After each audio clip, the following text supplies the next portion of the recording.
Shalom, Mizro, Shalom, Shalom, Brother Naquan. Shalom, shalom, brother. Right. Shalom, brother Yardan. Coming back at you with these precepts and another Monday Night Fire. Giving, of course, all honor and glory to Yahweh, Shema Mashiach, Malak Yahushai, King of Kings and the Lord of Lords. Double honor to the elect elders of the house of David that's been in this truth for decades and decades, patiently waiting for the second coming of Hamashiach, Malak Yahushai. A hearty shalom to all of the mighty men of the Lord who are out there on the highways and byways, pushing this truth, magnifying the ministry, doing the work of the Most High, doing the work of an evangelist, and making full proof of their ministry. Shalom, shalom. Shalom to all of the men that may not be out there on the highways and byways as of yet, but they're working on it. They're getting built up in the spirit. They're praying. They're fasting. They're studying. They're being diligent and abounding in the work of the Lord. Shalom, shalom. Shalom to all of the Aquath out there, the sincere sisters out there, married and unmarried, holding it down in the households, reverencing our husbands, moving in the spirit of our righteous foremothers. Shalom to those sisters, and shalom to all of the ancient men and children out there, and those tuning in live and that will tune in live, Lord willing. It's another Monday Night Fire. We're living in exciting times, and the topic of this Monday Night Fire live is: are you watching? Right? Are you watching current events? We're going to speak on the Dave Chapelle situation and bring it to light for brothers that may not be aware of it, and other hot topics and current events going on the earth, man. And I want to kick it off with this precept, right? I want to kick it off with this precept because it's imperative that brothers are keeping watch of what's going on in the earth, man. The Most High has a heavy hand of prophecy on the earth. The Most High has a heavy hand of rebuke against Amalek on the earth, and there's a heavy hand of bringing out things that were once in darkness and him bringing it to light, man. Right now, this is Mark chapter 13 and verse 35. Right? St. Mark chapter 13 and 35. And again, everything that we're going to bring out, it ties directly into the Bible. What Dave Chapelle said on stage, we can go through the precepts and speak on it, right? What you see going on with Turkey and the United States and Russia, we're going to speak on it based off of the Bible. What you see going on with the diesel, what you see going on with Amazon and the global economy and all these different events going on earth, we can tie it directly in with the Bible, right? And I want to kick it off with Mark 13 and 35. Watch ye therefore, for ye know not when the master of the house cometh, at even, or at midnight, or at the cock crowing, or in the morning, lest coming suddenly he find you sleeping. And what I say unto you, I say unto all, watch. So there are countless times throughout the ministry of Yahushua where he's charging the apostles to keep watch over their spirits, keep watch over the breakdowns, the prophecies, keep watch over even things on a geopolitical level, man. Keep watch over these different events in the world, how the Most High is moving chess pieces and putting the spirit on different individuals that will push this word. It's important to keep watch, man.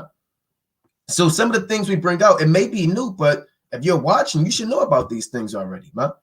Right? This should be trend. You should be on that refresh button. You should be tuned in to the prophecies. Who is the Most High is using? Geopolitics, terrorist attacks, prophecy, the ADL, Amalek, all these things are the handiwork of Yahweh Shah. And regardless if Yahweh comes at even, cock crowing, midnight, or in the morning, and any time, brothers have to make sure that they're watching the prophecies so they can prep themselves and understand what time they're living in. All right, brothers got it. Calm. And that's a mighty point, because if you're not watching, you're going to be caught. You understand? And I mean, you're going to get destroyed, man. You got to continue to watch these prophecies and what's coming to pass. It's the book of Habakkuk, chapter 2, and verse number 1. It says, I will stand upon my watch and set me upon the tower, and will watch to see what he will say unto me, and what I shall answer when I am reproved. And the Lord answered me and said, write the vision and make it plain upon tables, that he may run that readeth it. For the vision is yet for an appointed time, but at the end it shall speak and not lie. Though it tarry, wait for it, because it will surely come. It will not tarry.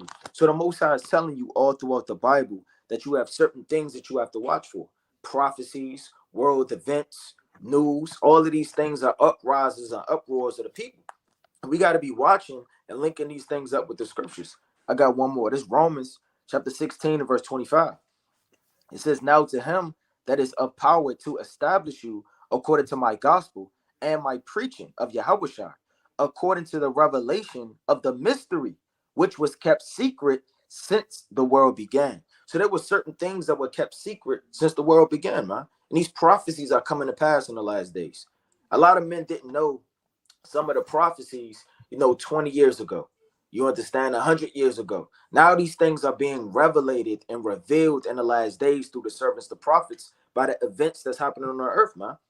The earthquakes, the uprises, all of the people, celebrities coming out. You understand? The truth getting spread throughout the four corners. These are the mysteries and revelations that are being manifest. Verse 26. But now is made manifest. So certain things are now being made manifest in the last days. And by the scriptures of the prophets, according to the commandment of the everlasting God, made known to all nations for the obedience of faith. So you have to be watching to understand when the Lord reveals certain events on the earth. Con. Yeah, then you ask something before I bring this up. Yeah, I want to pull this up. Now, what you're about to look at, first and foremost, is based off of what just transpired. For brothers that may not know, right? SNL had Saturday Night Live. They had Dave Chapelle, right? Dave Chapelle hosted. I don't believe that's his first time hosting it. I believe he's done it before, but there's a lot of backlash going on, and regarding Dave Chapelle, man.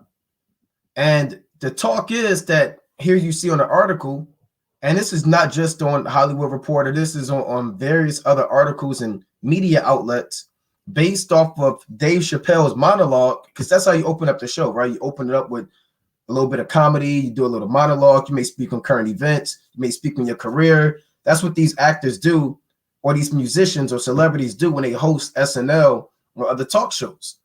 And it was fitting based off of anti-Semitism being one of the world's largest topics of discussion that Dave Chappelle actually addressed it, man.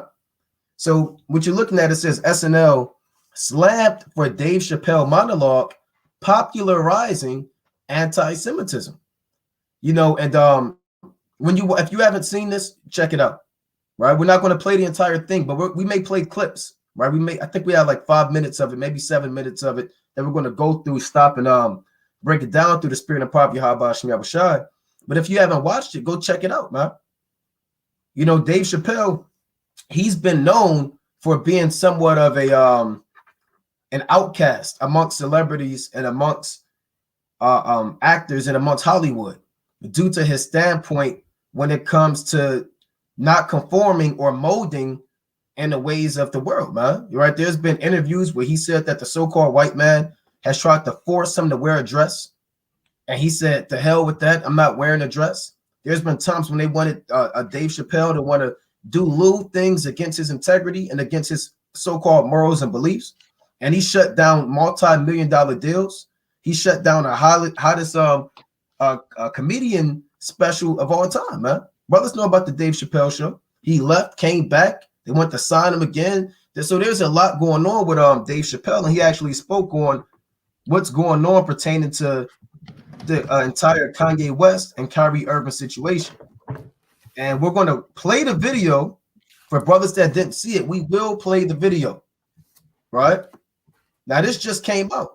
The Anti-Defamation League called out the NBC late night show, and they're calling out everybody now. The ADL is like they're the new. You said what? I was about to say that they're the new LGBTQ. There you go. That's perfect. They are the new. That's perfect right there. They are the new LGBTQ community, man. And Yaradon, you want to go into that? Why you said that? God, simply because this isn't the first time that this happened where they tried to so-called cancel Dave Chappelle. It happened when he was on Netflix and he was doing all his tours and things of that nature. And they said, well, look, the things he's saying is inappropriate and they're offensive towards another community, And and he said, hey, this is comedy. You got to deal with it. And nobody says anything regarding the comedy that's tackling so-called blacks and Hispanics, Native Americans, or any other community. Nobody has an issue with it. However, when it comes to these two specific communities, they're up in arms. They want to slam the fist on the table. They're outraged. You know, and they always say, it's the old saying, you know who's in power when you can't say nothing against them. Something along those lines. But nevertheless, it proves that these people are in power. The Sodomites and Amalekites, these two big community, they're like this. They're in the same room together, a dark, Right, nasty room. Because right. if I'm not mistaken, the Talmud, it promotes that. You know, it insinuates that you can do foul things. You know, I'm not going to get into it because that's not the topic at hand. But nevertheless, you know, that's what's in their forehead and their right hand. And the ADL, like someone said on the comment board, we're trying to check out these and bring them out. But it says they're the new bullies on the block. They're cut. They have their hand essentially in every damn thing, man. You speak out against it, they're there to shut you down. You can't say nothing, they'll find you. Right? You speak on something, they'll shut it down. They're the new bullies on the block, man. It's not as if it's a new ADL is not new. Right? We're not going to do a whole in-depth breakdown on the ADL, but you know, they covered the Hebrew Israelites, they spoke on congregations, they speak against the ministry, you know, but now that they're just calling out everybody, man. So the world is being galvanized, the public, to have the ADLs back on everything. So if you're a simple-minded Babylonian or American, whatever the ADL says, you're conditioned to take it as if it's the words of God and have their back and support them. You're giving money to them, right? You're saying, don't say nothing against them. The ADL says so-and-so. You're being influenced and bewitched by the ADL, man. So the average American that reads this, they say, they don't even want to listen to what Dave Chapelle said, but they'll simply say, oh boy, he shouldn't have did that, simply because they see the Anti-Defamation League. You know, and I want to get this quick precept real quick on that, right? Because a brother actually spoke on it, but I want to let me just get it as it's written, right? This is Psalms chapter 2, right? Because this was a beautiful precept, right? Or it is a beautiful precept. This is Psalms chapter 2 and verse 1. Why do the heathen rage and the people imagine a vain thing? So that's the question. Why are the heathen raging and imagining a vain thing? David is calling out these nations. He's calling out essentially prophetically these different organizations. Rather, Yaradan brought out the LG so-and-so community, right? The ADL, you know, and all these different American Amalekite Council. You know, we're throwing some salt on these labels for wisdom's sake. But why are they imagining the vain thing? They really imagine that the word isn't going to go out, that the truth isn't going to come out. The fact that the so-called Black, Hispanic, and Native American man being an Israelite, they believe that that's not going to come out. They're literally imagining a vain thing because the prophecies have to be fulfilled.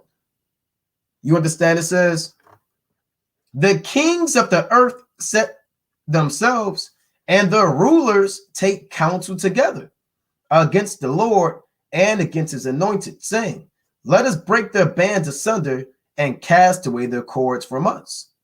Meaning what? They want to break the connection between Yahweh Hashem Yahushai and the children of Israel, right? Due to deception, lies, iconoclasm, wicked propaganda. This is nothing but sorcery, witchcraft, bewitching the citizens of Babylon the Great to have the Amalekites back and go against the true children of the Most High. It reads, he that sitteth in the heavens shall laugh. The Lord shall have them in derision. And the Most High is laughing at this, man. They're saying he's trying to popularize so-called anti-Semitism, man. And like I said, we're going to play this clip. I know brothers may have precepts and show you, after we read a little bit of this article, why would they even say such a thing, man? You know? And guess what? At the end of the day, the Most High is popularizing this thing, man. Their definition of it, man. The Most High is putting his spirit on the earth. The Most High is letting you know who the Israelites are, man. Who the so-called Black, Hispanic, and Native American man is. The Most High is using Dave Chapelle. He's using Kanye West. He's using these different vessels to mention documentaries. Dave Chapelle mentioned Hebrews to Negroes. He kind of made a joke about it when you read it, but he said it, man. He may not even be aware of what he's saying, but the Most High is using them to say these key words so people can look it up. But brothers got it. Now you can play the clip, Ken. Okay, Con. I want to read a little bit of this real quick. So it says, this time the divisive comic spent the bulk. Hold on, it says Dave Chapelle was on TV again. This time, the divisive comic spent the bulk of an extended monologue on Saturday Night Live, giving his thoughts on Kanye, right? Ye West rants about the Jewish community. On Sunday, the Anti-Defamation League CEO Jonathan Greenblatt criticized the NBC program, accusing the late night staple of quote unquote popularizing anti-Semitism. We shouldn't expect Dave Chapelle to serve as society's moral compass, but disturbing to see NBC, SNL, not just normalize, but popularize anti-Semitism. I hate these damn devils, man. Right? They go through great lengths to try to bewitch the minds of the people. Right? It says he wrote on Twitter, why are Jewish sensitivities denied or diminished at almost every turn? Why does our trauma trigger applause? Right?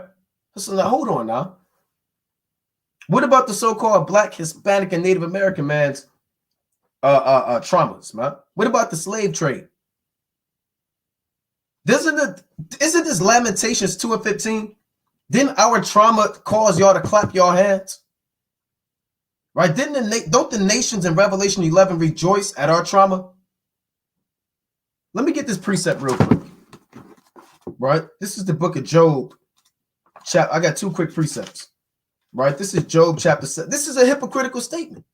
Why are, I'm going to say, Amalekite sensitivities denied or diminished at almost every turn? And that's not even true, because we're programmed from grade school, kindergarten, to you're damn near old as hell to be sensitive to the Amalekite so-called Holocaust or to the trauma of Hitler, and to you're forced to read books like Anne Frank and all these other books, man.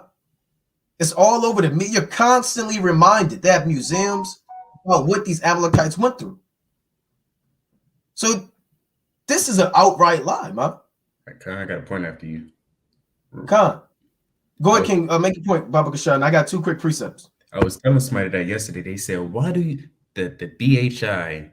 That's what they call us. We're not Black Hebrew Israelites. We're Israelites, right? But the point is this: they said, why do y'all have so much hate for the white man and Amalek?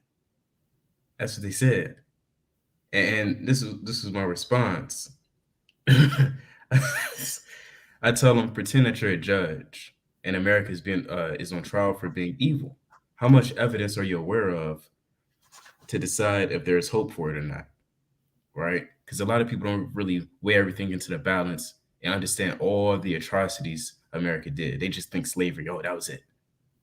Right? They don't understand that, it affected generation to generation, even into this very day.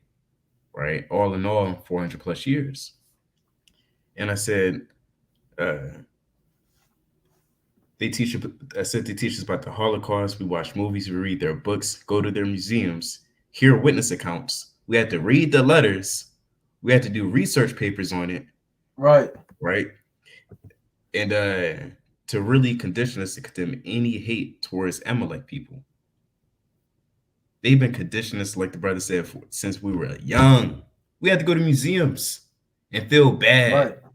They said this should make you cry. Yeah, moments of silence. Put your head down. Anne Frank. All these people, they just make you feel terrible. Oh, man.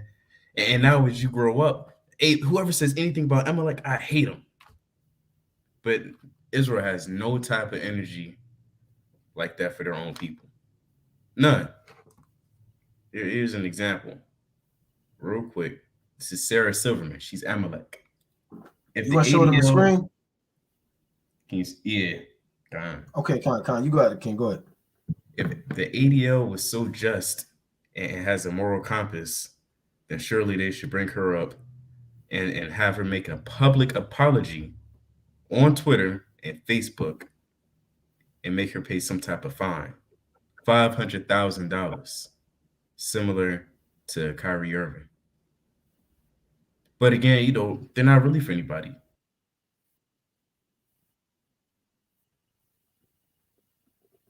Con. Can brothers still see the screen? Con, I can still see the screen. Salaki. Y'all done. Did you show what you want to show? I think he left. Or he got bear with kicked me. out or something. Yeah, I might have hit the wrong thing. I might have accidentally got him out of there. Right, but Salaki, right? You got it real quick. I gotta get him back in there. Con, I want to bring this out in the book of Isaiah. Because all these different nations, they counsel against us, like the brother was bringing out in the book of Revelations, the 11th chapter, man. They clap their hands, they dance, they rejoice over our downfall. So, I mean, essentially, it would be hypocritical for them to think or act like, rather, that we don't have a voice to say anything, man. As if they're just so untouchable, or their trauma or whatever they've been through is even 1% of what the so-called Black, Hispanic, and Native American has been through, man. It's the book of Isaiah, chapter 8 and verse 10. It says, take counsel together, and it shall come to naught. Speak the word, and it shall not stand, for God is with us. So all their counsels, all their hypocrisy, all their lies, all their manipulation, essentially all of their sorceries, man, is not going to come to naught. Because there's sorcery in high places. Don't think sorcery is always just grabbing some white sand and blowing it in your face, man. And now you're dizzy. And you think you're something that you're not, man. A sorcery comes with manipulation. And you've been manipulated since the time you were born to the time you are now, man. That's why it's so deep and spiritual when the Most High says to be born again. And when you actually be born again, you're born again of a new mind, a new understanding. You hate what the Lord hates. You love what the Lord loves. You start to move in a different spirit that is not of this world. Because this world beats you into shaping your mind into following their structure. What's right, what's successful, what's wise, what's important, what's a tragedy, what's not that serious, what you should get past, what you should move forward on. They're essentially thinking for you, man. And if everybody is being manipulated to think the same things and move in the same spirit, then that's a mass control, which is sorcery, man. And they're having everybody beat to their drum, and they're moving in the spirit of the spiritual demon Satan, man. Let me get this quick precept. It's the book of Isaiah, chapter 23, right? And verse number 16. It says, take an harp, go about the city, thou harlot, that has been forgotten. So this is talking about ancient Tyre. But essentially, on a spiritual level, it's talking about America.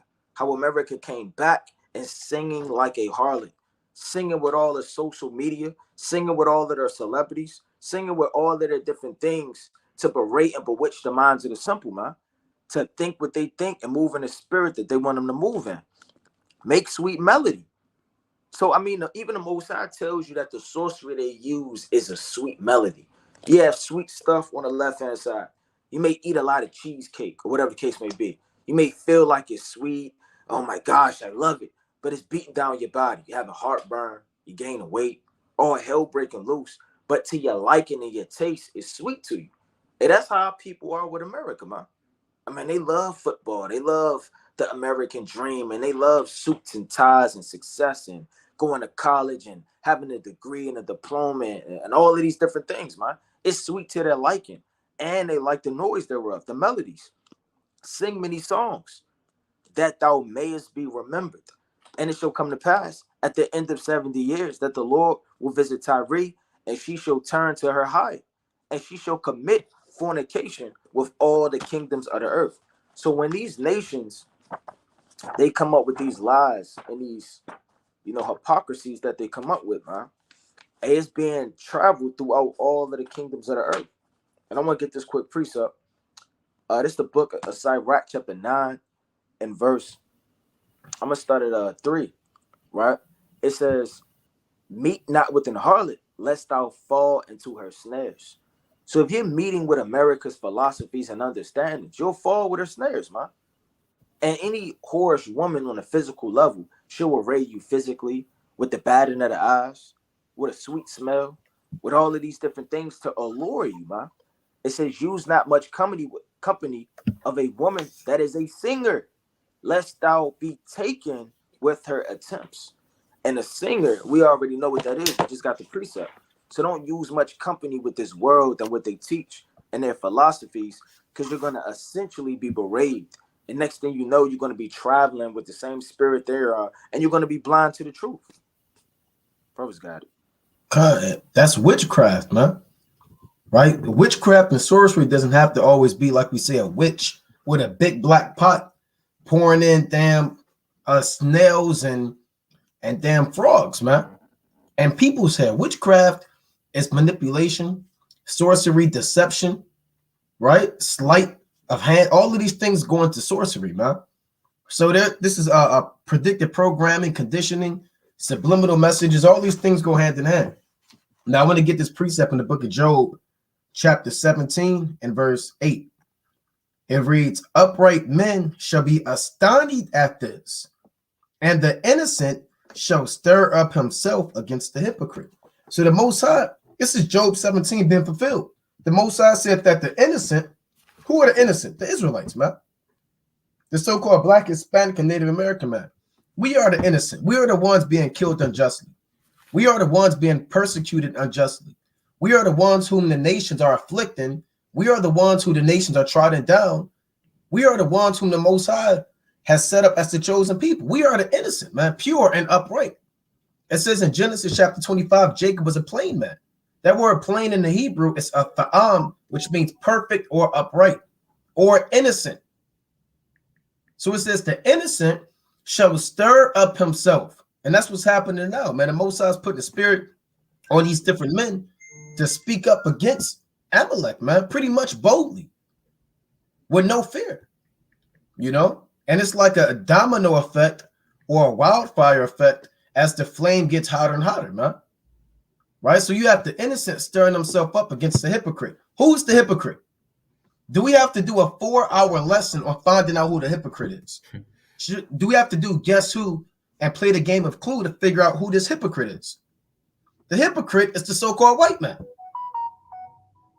And you can clearly see it with a question like this from the CEO of the ADL, who said after Dave Chappelle's monologue, why are Amalekite sensitivities, and the hell with Amalekite sensitivities, man? Why are they denied or diminished at almost every turn? Why does our trauma trigger applause? So here's the hypocrisy behind that last statement. Why does our trauma trigger an applause? Right now, here's the hypocrisy, right? Let's go to Lamentations chapter 2 and 15. Right? Because the Most High is going to show you what the real deal is, man. Right? Lamentations. That's why it's important to come back to the Bible. If you don't come back to the Bible as an Israelite, you will be beguiled. And this will make you feel bad. If you wasn't in this truth, you'll feel bad. Like, damn, you know, we really do that to them, man. They've been through a lot. You know, I mean, geez, man, they had that happen to them, and this happened to them, and that happened to them, and it just never stops. We need to come as a people and stop hating the other people. That's why you got to come back to the Most High, because if you don't come back to the Most High, that would be your mentality. And if that's your mentality, that would be your destruction. But when you come back to the Most High, you understand how much of a hypocritical, demonic statement that is. Because these same nations, they have literally applauded at our trauma and destruction. It's in the Bible. Lamentations chapter 2 and verse 15. It reads, now this is after the destruction of Jerusalem, right, by the Babylonians in the summer of 586 BC. It reads, all that passed by clapped their hands at thee. That sounds like an applause. The other nations who saw our destruction, chiefly Esau, who burned the temple pursuant to 1 Ezra 4 and 44 through 45 on down, when they saw us in the lower state, traumatized, raped, robbed, and plundered, they literally clapped their hands, man. So who gives a damn about people in the audience clapping their hands at Dave Chappelle getting on Amalek, essentially, man. You clapped at our entire destruction. Well, women were being raped when you read this account, hung up by their hands. Or the Most High, his temple was destroyed, man. So we don't compare it. Weigh it in the balance. Weigh it in the balance between the Amalekite sensitivities and the destruction of the Most High God's temple. Because last time I checked, the scriptures say when the Lord's temple got destroyed, the Amalekite man was clapping his hands. Right? Let's read that one more time. All that passed by clapped their hands at thee. They hiss and wag their head at the daughter of Jerusalem, saying, is this the city that men call the perfection of beauty, the joy of the whole earth? So that's a sarcastic statement right there, man. Y'all supposed to be the people. Y'all the chosen. Where's the sensitivity then, man? When you said, is this the chosen people? Y'all are being raped, robbed, and destroyed by Nebuchadnezzar II. Y'all are supposed to be the holy people of the earth, the people that the Most High took out of Egypt and made a great people. Y'all, this is them getting on us, man. So last time I checked in Galatians 6 and 7 on down, it says, be not deceived. God is not mocked, for whatsoever a man soweth, that shall he also reap. So you're just reaping what you have sowed, man. Now you have become a joke. You have become a mocking, a laughing stock. Because we used to be the laughing stock. Right? Reading on. All thine enemies, this is Lamentations 2 and 16.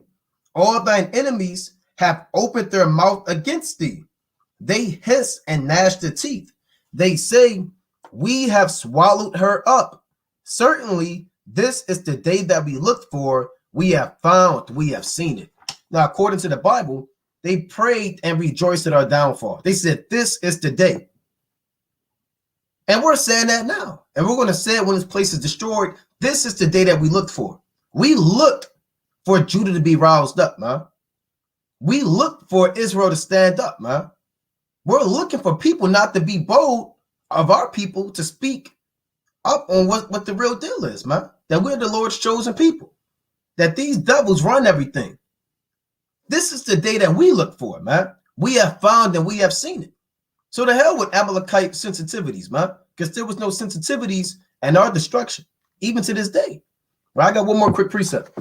This is the book of Lamentations. I mean, it's like I kind of paraphrased it.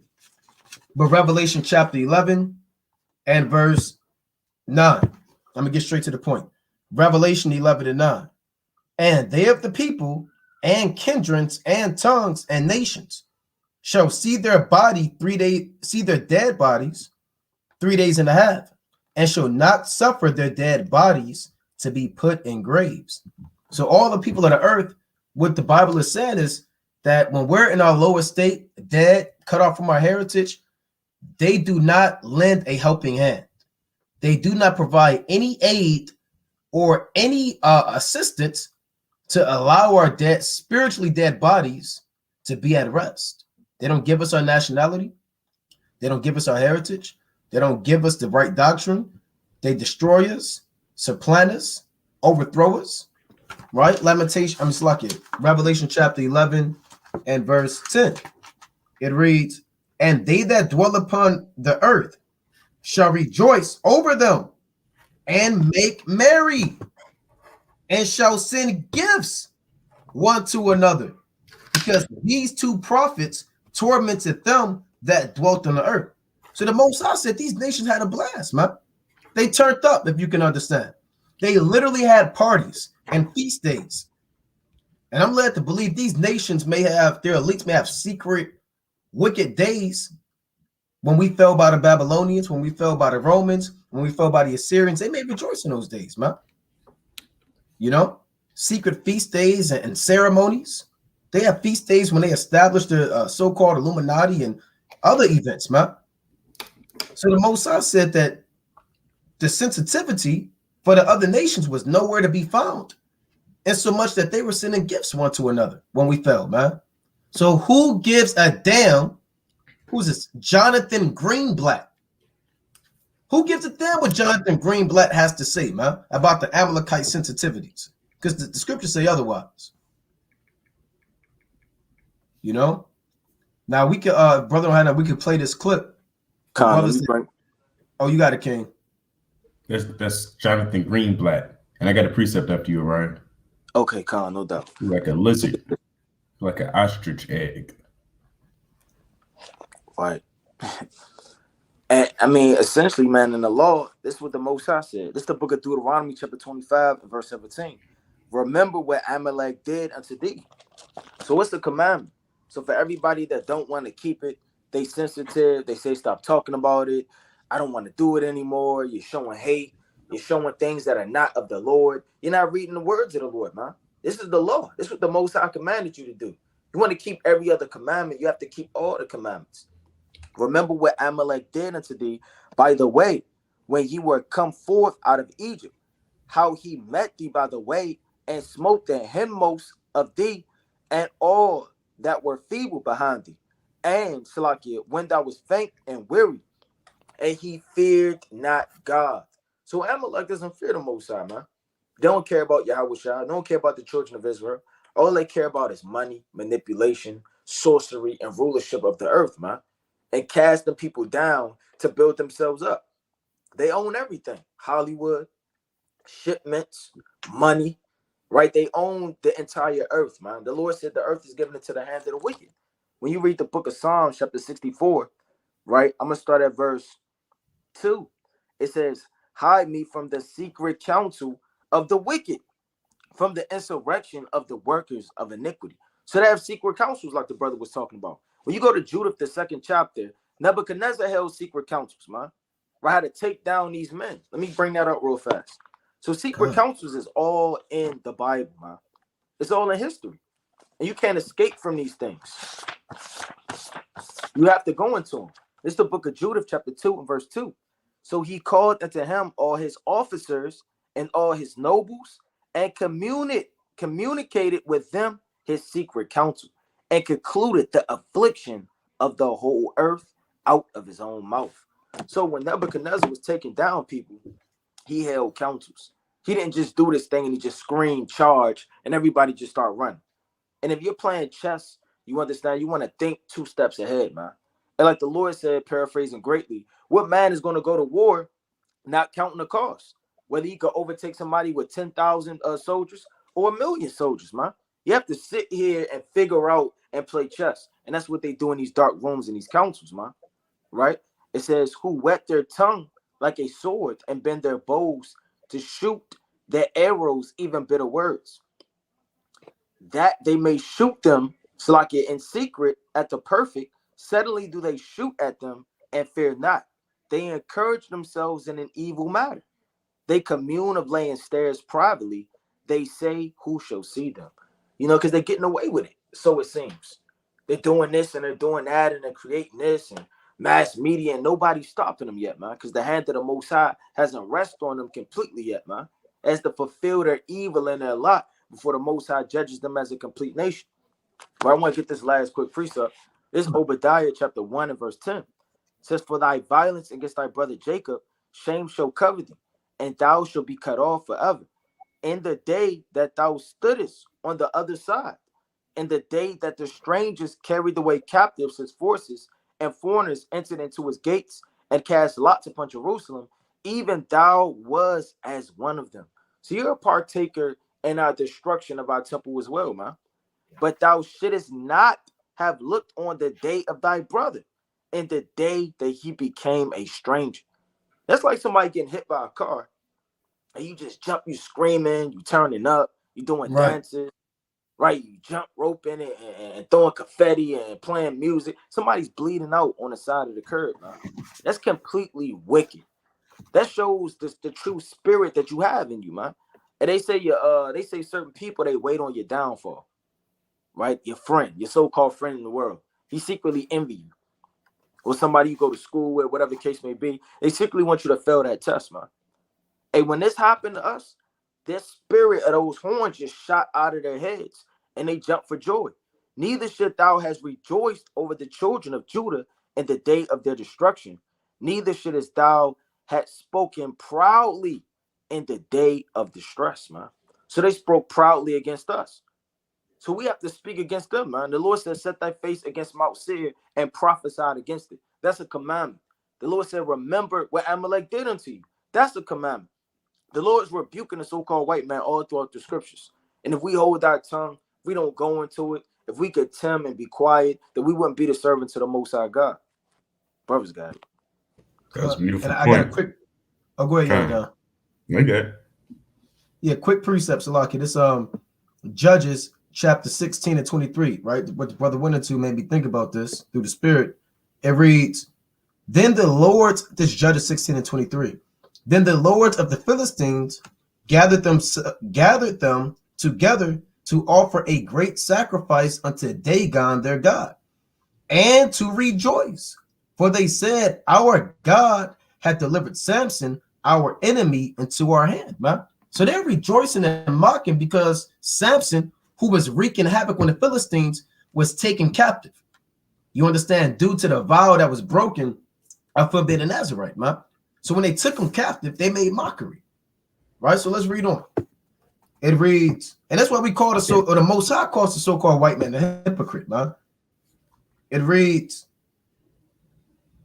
and when this Judges 16 and 24, and when the people saw him, they praised their God, for they said, our God hath delivered into our hands our enemy and the destroyer of our country, who slew many of us.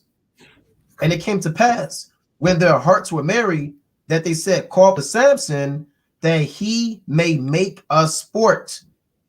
And they called for Samson out of the prison house, and he made them sport. And they set him between the pillars.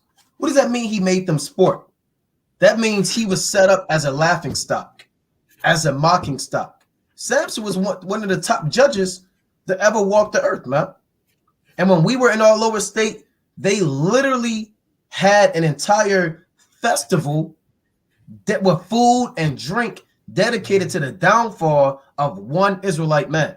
They said, we're going to make sport of him. So who gives a damn about these nations and their feelings, man? When Jake says something, man. So you can't say nothing about them, but they could take you captive, make you grind in a prison house, put out your damn eyes, burn the temple of God down, enslave you, do blackface. They're still doing black. What's this guy's name? Iron Man. Iron Man just did blackface not too long ago, man, in a movie. You know, Robert Downey Jr. Robert Downey Jr. And he had the movie when they was in the jungle Tropic or something Thunder? like that. Tropic What Thunder. was it? Tropic Thunder. Yep. He just did Tropic Thunder. Amalek owns the entire Hollywood. Where was the sensitivity in that? The brother just brought out what's the name? Silverman. You know? Sarah Silverman. Silverman, Howard Stern. They had been doing blackface. They just stopped doing blackface a little less than 45 to 50 years ago, man. Mainstream. They had an entire movie, Birth of a Nation. And no, not the newer Birth of the Nation, but the older Birth of the Nation. Check it out, man. It's pure mockery. The movie, Goodbye, Uncle Tom. Amalek funded that movie, Goodbye, Uncle Tom. And they made mockery of Jake in that movie, man. So who gives a damn about 10 to 15 minutes of getting on who the Most High hates? You know? Hey, if I was up on stage, I'd get on them too, man. You know? And the Most High is putting a spirit on Amalek, but they we're on Jake or Judah, really, but they don't give a damn. Now, when you watch the monologue, even Dave Chapelle knows that Amalek runs stuff. And the spirit was still on him to kind of say some things, man. Now, he's a comedian, and he kind of made light of various matters. But he knows at the end of the day.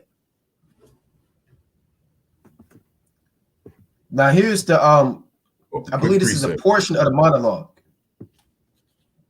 Can you hear me? All right, this is from SNL. You had something, you said? Quick 2 precepts. Did somebody bring out Nehemiah 4? I think you got it. Just real quick, Nehemiah 4:1. But it came to pass that when Sanballat heard that we builded the wall, he was wroth and took great indignation and mocked the Jews. That's all they want, right? They want us to fall in every which way. And if we building ourselves up, they get upset. Real quick, one last one is Wisdom of Solomon 2 Hey, and Salaki 20. King. Salaki, you read Nehemiah 4:1? Con. You trying to read the verse 3, Baba Kashaw? And he spake before his brethren and the army of Samaria and said, what do these feeble Jews, that's what they call us to this very day, these niggas, right? Right. What do these feeble Jews, would they forfeit themselves? Would they sacrifice? Would they make an end in a day? Would they revive the stones out of the heaps of the rubbish which are burnt? They're mocking and ridiculing us. Right. Now Tobiah the Ammonite was by him, and he said, even that which they build, if a fox go up, he shall even break down their stone wall. So, I mean, they're literally just railing on us. Right, From us being efficient and incompetent, pretty much saying y'all incompetent and y'all can't build nothing because if a fox go up there, it's gonna break it down. Y'all are idiots, you know. Verse 4. Hey, Kanye, hey, 4 and 5, Yarda, you trying to read that Baba Kashaw Salaki, but you got it. Come. Hear, O our God, for we are despised, and turn their reproach upon their own head, and give them for a prey in the land of captivity. That's what we pray for to this very day, right? Literally. We pray to the Lord, we're despised, we're reproaching to the heathen. Our name is even a byword. Verse 5. And cover not their iniquity, and let not their sin be blotted out from before thee, for they have provoked thee to anger before the builders. And that's plain. This all ties into Wisdom of Solomon, chapter 2, verse 19. And this verse is timeless. The Bible is timeless, but hey, check this out. This is Wisdom of Solomon, chapter 2, verse 19. Let us examine him with despitefulness. Now, for those who may not know what despiteful means, despitefulness, malicious, cruel, nasty, unfriendly, vicious, vengeful, right? Defamatory. That's a synonym of despitefulness. Let us examine him with despitefulness and torture, that we may know his meekness and prove his patience. Let us condemn him with a shameful death. Right? You always got to kill somebody through stabbing them through the flesh. You can kill somebody, by destroying their reputation. You can kill them financially. You can kill them spiritually. There's a lot of different ways to kill somebody. And Esau is killing us on every which level. Let us condemn him with a shameful death, for by his own sayings he shall be respected. Such things they did imagine and were deceived, for their own wickedness hath blinded them. But with that I yield. Can brothers hear me? Done. All right. Are you still seeing the screen? Okay, so here's Dave Chapelle. What they said, essentially going back to the article, that he's popularizing so-called anti-Semitism when you damn heathen popularized anti-Israelites, man. Essentially, I'm just throwing that word out there. It's not in the Bible. You don't see anti-Israelite in the Bible. It's not a thing, but that's what they did, man. The brothers just pulled out a plethora of precepts from Psalm 64, Nehemiah, the 4th chapter. I just thought about the spirit where Rabshakeh, who was sent by Sennacherib, mocked Hezekiah and the Jews, man. Saying that we was going to drink our own piss, eat our own dung. He said, I got all the, hey, when you read Isaiah, the 36th chapter, that's pure mockery on Israel, man. From the Assyrians. Then the Mosai sent the death angel and killed 185,000 of them. So again, we don't care about, we're not insensitive to Amalek, man. Because they're not insensitive to us, and the scripture says so. So we're going to play this clip. King. You got it, King. And real fast. Not only was they mocking us, but they was mocking the Most High too. God. So that's go to show you how wickedly bold they are and encourage themselves in the evil matter. God. And then when you read that account in Isaiah, it says the Lord, I'm not going to read it, we may get it later, but it says the Most High laughed them out essentially, and shake their head at them, man. So the Most High ended up getting up with them and utterly cutting them down. Right, hold on, let me get that real quick. This Isaiah 37:22. This is the word which the Lord hath spoken concerning him. The virgin, the daughter of Zion, hath despised thee and laughed thee to scorn. The daughter of Jerusalem hath shaken her head at thee. So all of the mockery and ridicule that these nations get, the Most High is laughing at them, huh? He's putting a spirit on brothers to speak against them, make mockery of them, joke about them, poke the finger. You know, and it's all, and the innocent are stirring themselves up against the hypocrite, man. Like the brother said, they're doing this against the Most High. So we're gonna play this. But before I start tonight, I just wanted to read. Salakia. Bear with us. A brief statement that I prepared. Now, if this is Satan tries to hinder this, Salakia, if Satan tries to hinder this, we may have to just play it the old school way. See that? Salakia. Before I start tonight, I just wanted to read a brief statement that I prepared.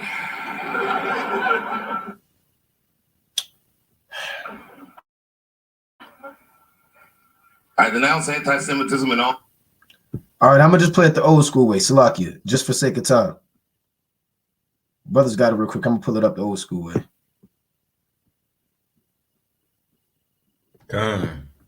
Yeah, quick precept. Can brothers hear me? This Sirach chapter 9, verse 18. A man of an ill tongue is dangerous in his city, and he that is rash in his talk shall be hated. Right now, obviously, this verse is regards to, you know, people on the left-hand side, right? You can have an ill tongue on the left-hand side speaking wickedness, but if you speak righteousness, you know, a lot of the heathen are going to look at you with an ill tongue and say he's dangerous in the city, right? So much so that they're going to have to persecute you. They're going to have to put you in your place, as they were worded, because that's exactly, and we're going to keep bringing it up because, you know, there are two prime examples with Kyrie, Kanye, and Dave, right? They're going to put you in your place. Imagine that, a so-called white man telling another grown man, we're going to put you in your place. That's off. That's very wicked, right? A man of an ill tongue is dangerous in his city, and he that is rash in his talk shall be hated, right? And if we flip it a little bit, you know, we have an ill tongue in the city, right? According to Esau, and they think we're rash in our tongue and our speech, therefore we're hated by them. Oh, they said this. They're quick to say they hate the white man. I didn't do anything yet. They have an ill tongue. They're dangerous in the cities. You know, they just pushed out that I think it was on a Homeland Security. You remember, Araya? It was put in a group chat. I forgot what I think it was Homeland Security or somebody. They said these people are getting on the passerbyers on the streets, and they're filled with hate. All right, that's what they said. We're filled with hate. If you watch watch a video right now, you'll see however you come to us, hey, that's how we'll respond. If you come to us in a prideful manner, whatever, and you're gonna get cut up through the spirit, right? It's all by the will of the Lord. So again, a man of an ill tongue is dangerous in his city, and he that is rash in his talk shall be hated. That are you. You got it working, King? Try one more time. If not, I'm gonna just play it off the phone. Can brother see the screen? All right, Con, let me see if I can play this one more time.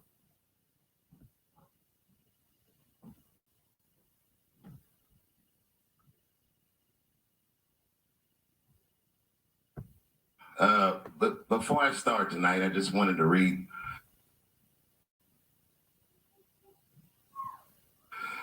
a brief statement that I prepared.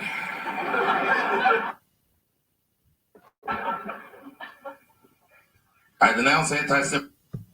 All right, I'm gonna play how because Satan is trying to hinder this. So I'm gonna just play it off the phone through the spirit. So bear with us. All right, now here it is. I'm gonna just play it old school way.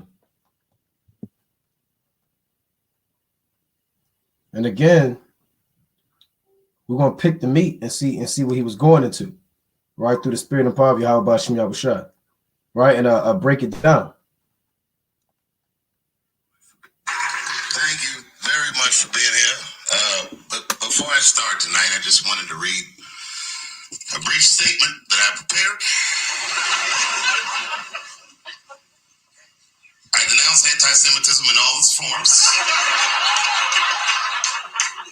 and I stand with my friends in the Jewish community.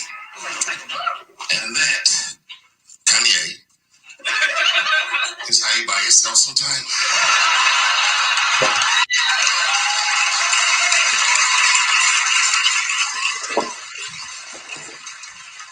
I gotta tell you guys, I've probably been doing this 35 years now. And early in my career, I learned that there are two words in the English language that you should never say together in sequence. Those words are the and Jews. See that? He said there are two words, and he kind of made joke about it because they know these celebrities, actors, they know that there are certain things that that you can't do, man. You can't speak against Amalek, right? You can't speak against these heathen, chiefly the Amalekites, what the world calls the so-called Jew, man. So he read that essential disclaimer as mockery, but it's really truth behind that. If you don't conform yourself and mold yourself to this world, then they'll blacklist you, cut you down, and do the same things they did to our forefathers and essentially to these modern day actors and celebrities, man, that speak against the so-called white man, chiefly the Jewish man. And the brothers have precepts. Like I said, I can only play it this way. So Israel, bear with us.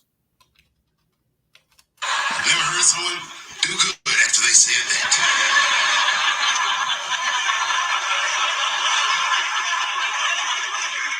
Kanye's gotten into some scripts before. Normally when they in trouble, I pull up immediately.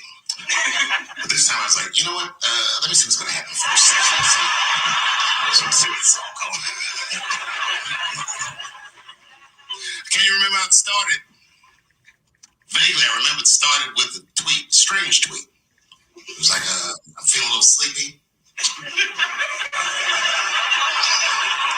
I'm gonna give me some rest, but when I wake up, I'm gonna go DEFCON 3 on the Jews. And then just went to bed. I was up all night worried. What is he gonna do to the Jews? Now we know, for brothers that may not know, when he says Jews, he's speaking about the so-called white man.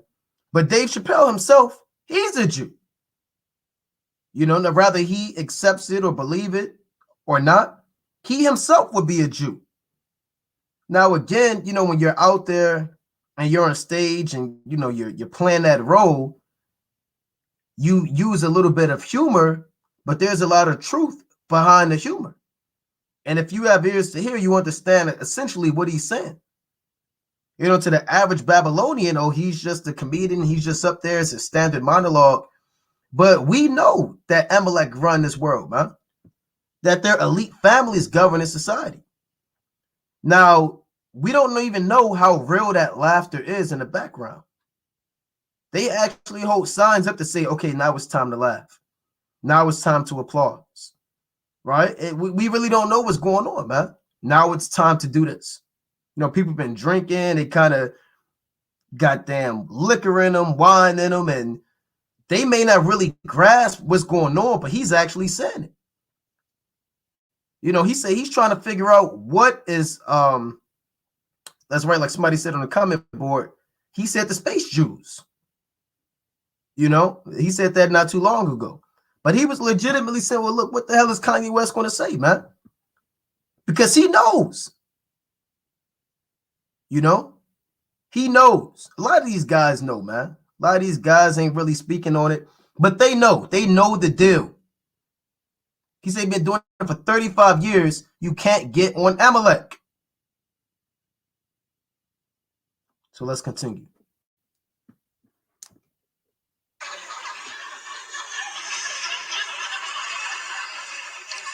grew up around Jewish people.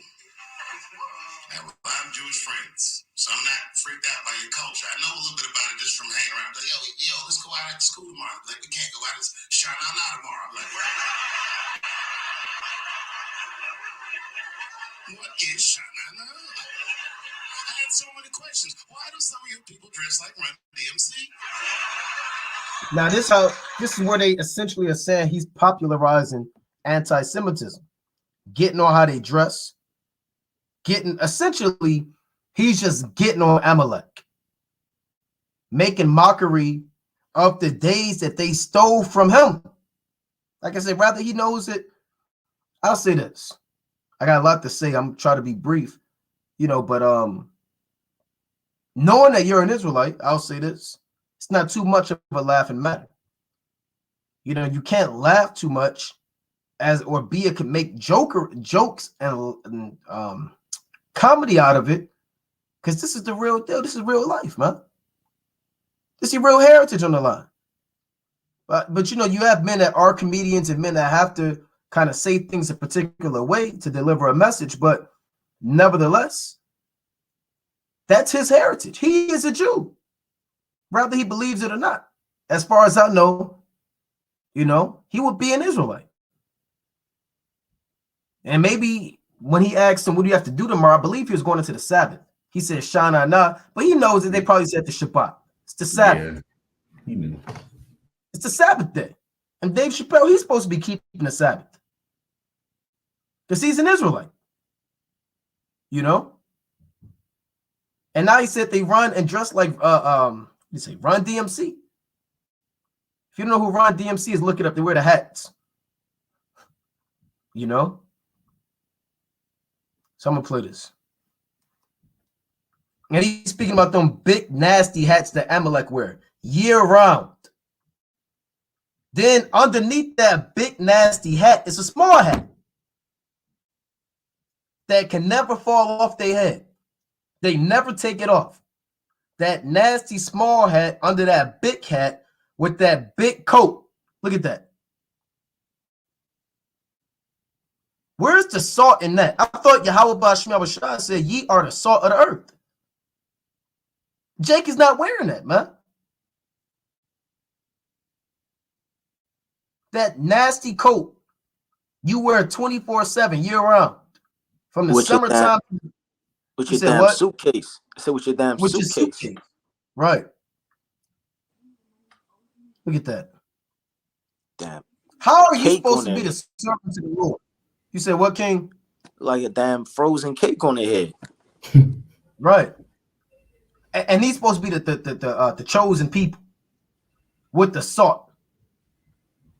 Where's the... Let me get that in Matthew 5:13 real quick. Look at that. Let me get Matthew 5:13.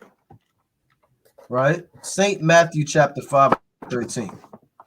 It reads, ye are the salt of the earth. But if the salt have lost its savor, Salakia, wherewith shall it be salted? It is thenceforth good for nothing, but to be cast out and to be trodden under foot of men. So we'll get on Amalek, man. Right? Look at him. That's supposed to be David, Peter. We've seen Amalek dance. Where's the hit records from the Amalekites? The Luther Vandross Amalekite. Right? The Amalekite woman, Toni Braxton and Whitney Houston.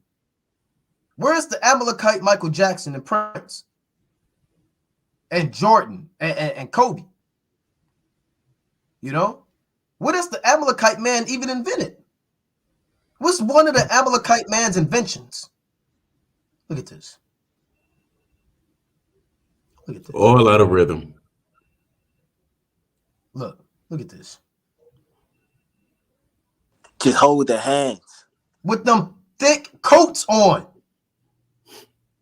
Sweat. Boy, man. I tell you the truth, man. And the Lord said, I want to get this quick precept, Salakia. Right? Let me get a quick precept. I'm going to play the rest of that Dave Chapelle, right? But I want to get this because this is prophecy, man. Psalms chapter 52 and verse 6. It reads, the righteous also shall see and fear and shall laugh at him. I'm going to read that again. So you may say, well, you shouldn't do that. You know, hold on. This is prophecy. You laughing at the heathens, their destruction, and the madness is prophecy. Psalms 52 and 6. The righteous also shall see. Who's the righteous? The Israelites. What are we seeing? The so-called white man's demise. Their kingdom falling. Them being exposed. We are the righteous. We are the ones keeping the commandments, man. We are the ones serving Yahweh B'Shem Yahushai. So the Bible is letting you know that this is prophecy.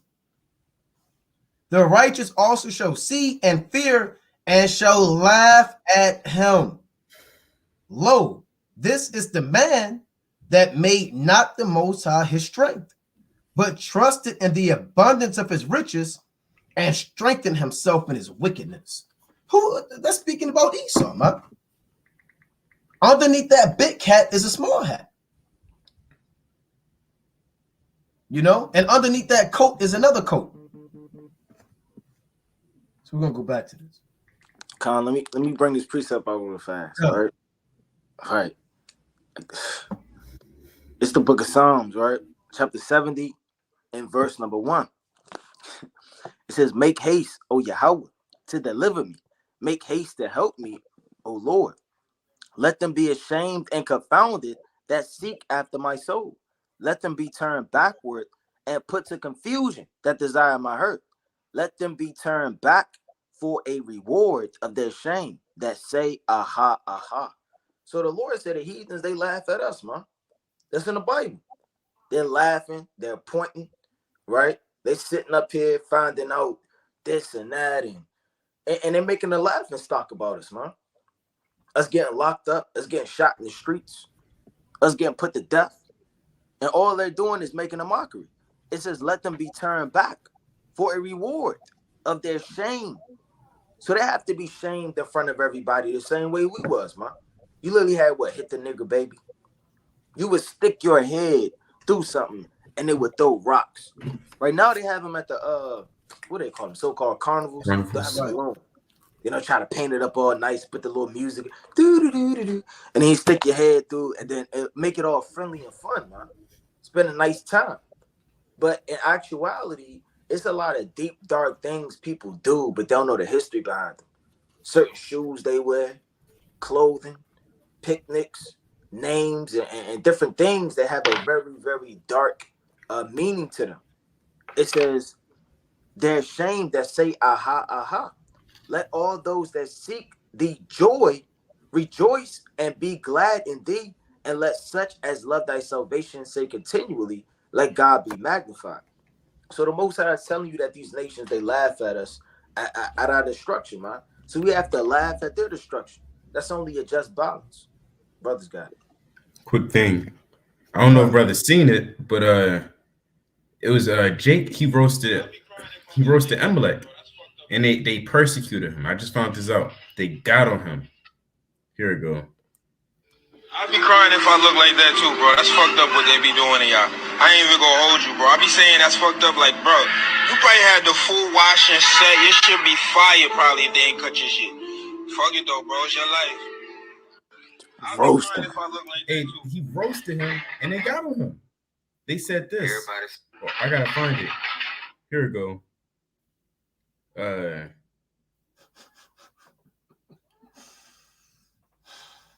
I look like that too, bro, that's fucked up what they be doing to y'all. I ain't even gonna hold you, bro. I be saying that's fucked up. Like, bro, you probably had the full wash and set. Your shit be fire probably if they ain't cut your shit. Fuck He it just though, sitting bro. here It's your taking life. Yeah, he is taking it. I just seen that they oh yeah, it says New York man apologizes for viral video mocking Hasidic boy. Wow. Quay James says he's truly sorry for immature clip poking fun at crying Amalek kids hairstyle. I'm truly sorry, Quiet James of Yonkers, New York, said in 2-minute video apology on Tuesday morning, becoming flustered as he attempts to get across how sorry he is. Like, I think about it every day now. If it was my little brother, you're right. I have nothing against Amalek people. See how they just got on him? They Yeah, they got shamed on him. him. They shamed They him. made deceitful sayings against him. They Right. tortured him. Probably knocked at his door. Yeah. You know. People, organizations on social media call it sickening, unconscionable, gross, dehumanizing, as Hold on. well as anti. Huh? We had human zoos. Right? We were mockery. You know? You heard that? I'm gonna play that before I go to bed, man. When we're having bad days, when you down in the spirit, we might play that clip, man.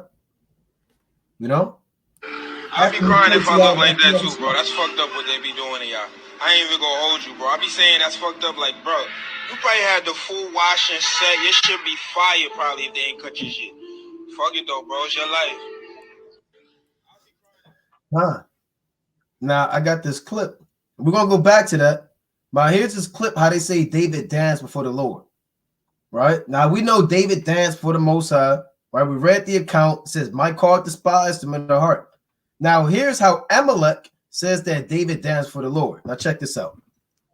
Is this how David danced before the Most High? Let's see. After this, we're gonna go back to the clip.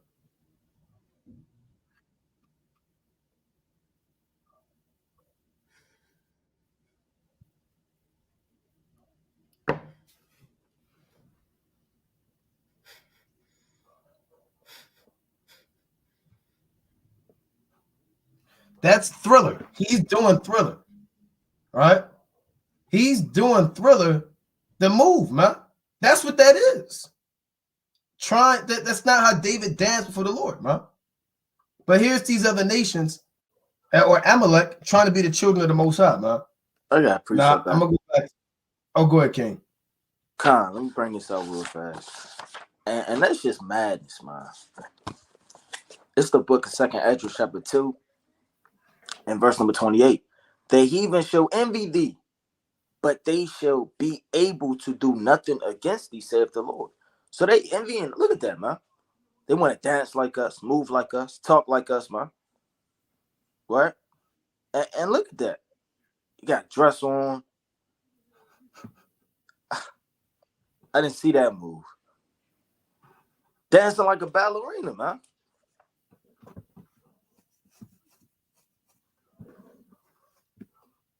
Hey, they so envious, man. They want to move like us. They drop off these so-called secret shoppers. They go to the hood areas or whatever, and they peep out J clothing, man, and they take it back to these big corporations. That's how they start doing cuts in their jeans and different diverse things that have become the fashion trends. Because they go to the hoods and they peep out in poverty areas how we dress, how we move, the colors we wear. Because that's what makes it cool, and they envy us. But the Lord said they're not going to be able to do anything against us. You'll never prevail over us, man, in any type of thing. So we're going to play the rest of this clip. This Dave Chapelle. I'm feeling a little sleepy. I'm going to give me some rest, but when I wake up, I'm going to go DEFCON 3 on the Jews. And then he just went to bed. I was up all night worried. What is he going to do to the Jews?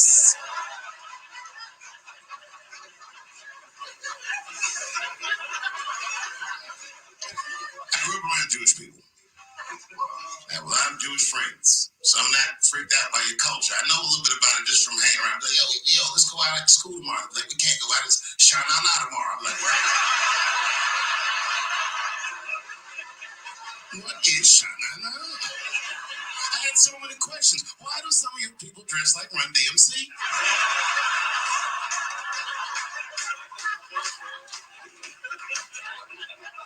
I'm telling you day woke up from that nap, we went right to work. A year ago, I'd seen him on a podcast called Drink Champs. Great show. And it was an amazing appearance. Noriega and them were there, the rappers that I love, and they all had their gold chains and stuff on. And Kanye said, only millionaires wear chains. They said, what? He said, I'm a billionaire. Billionaires don't wear their money on their body. I took my chain and I said, oh, snap.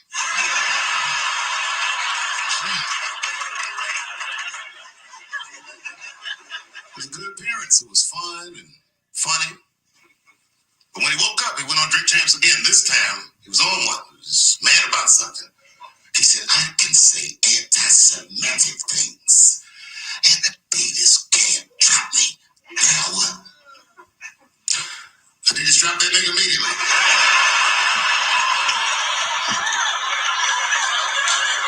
Ironically, Adidas was founded by Nazis, and they were offended.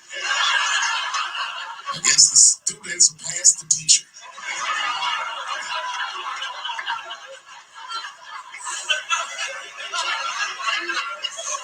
It's a big deal. He had broken the show business rules. It's just a rule. You know, the rules of perception. If they're black, then it's a gang.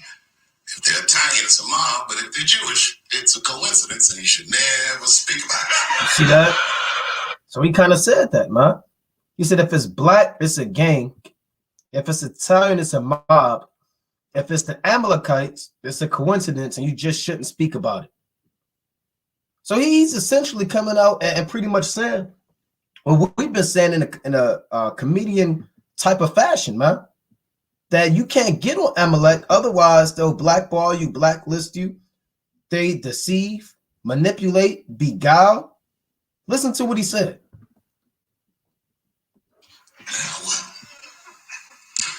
They just dropped that nigga immediately.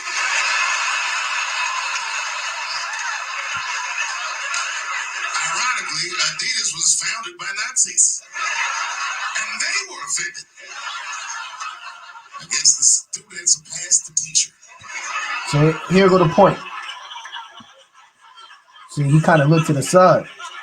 Should I say that? It's a big deal. He had broken the show business rules. Here go the point. It's just a rule. You know, the rules of perception. If they're black, then it's a gang. If they're Italian, it's a mob. But if they're Jewish, it's a coincidence, and you should never speak about it. See that? Kanye got in so much trouble, Kyrie got in trouble.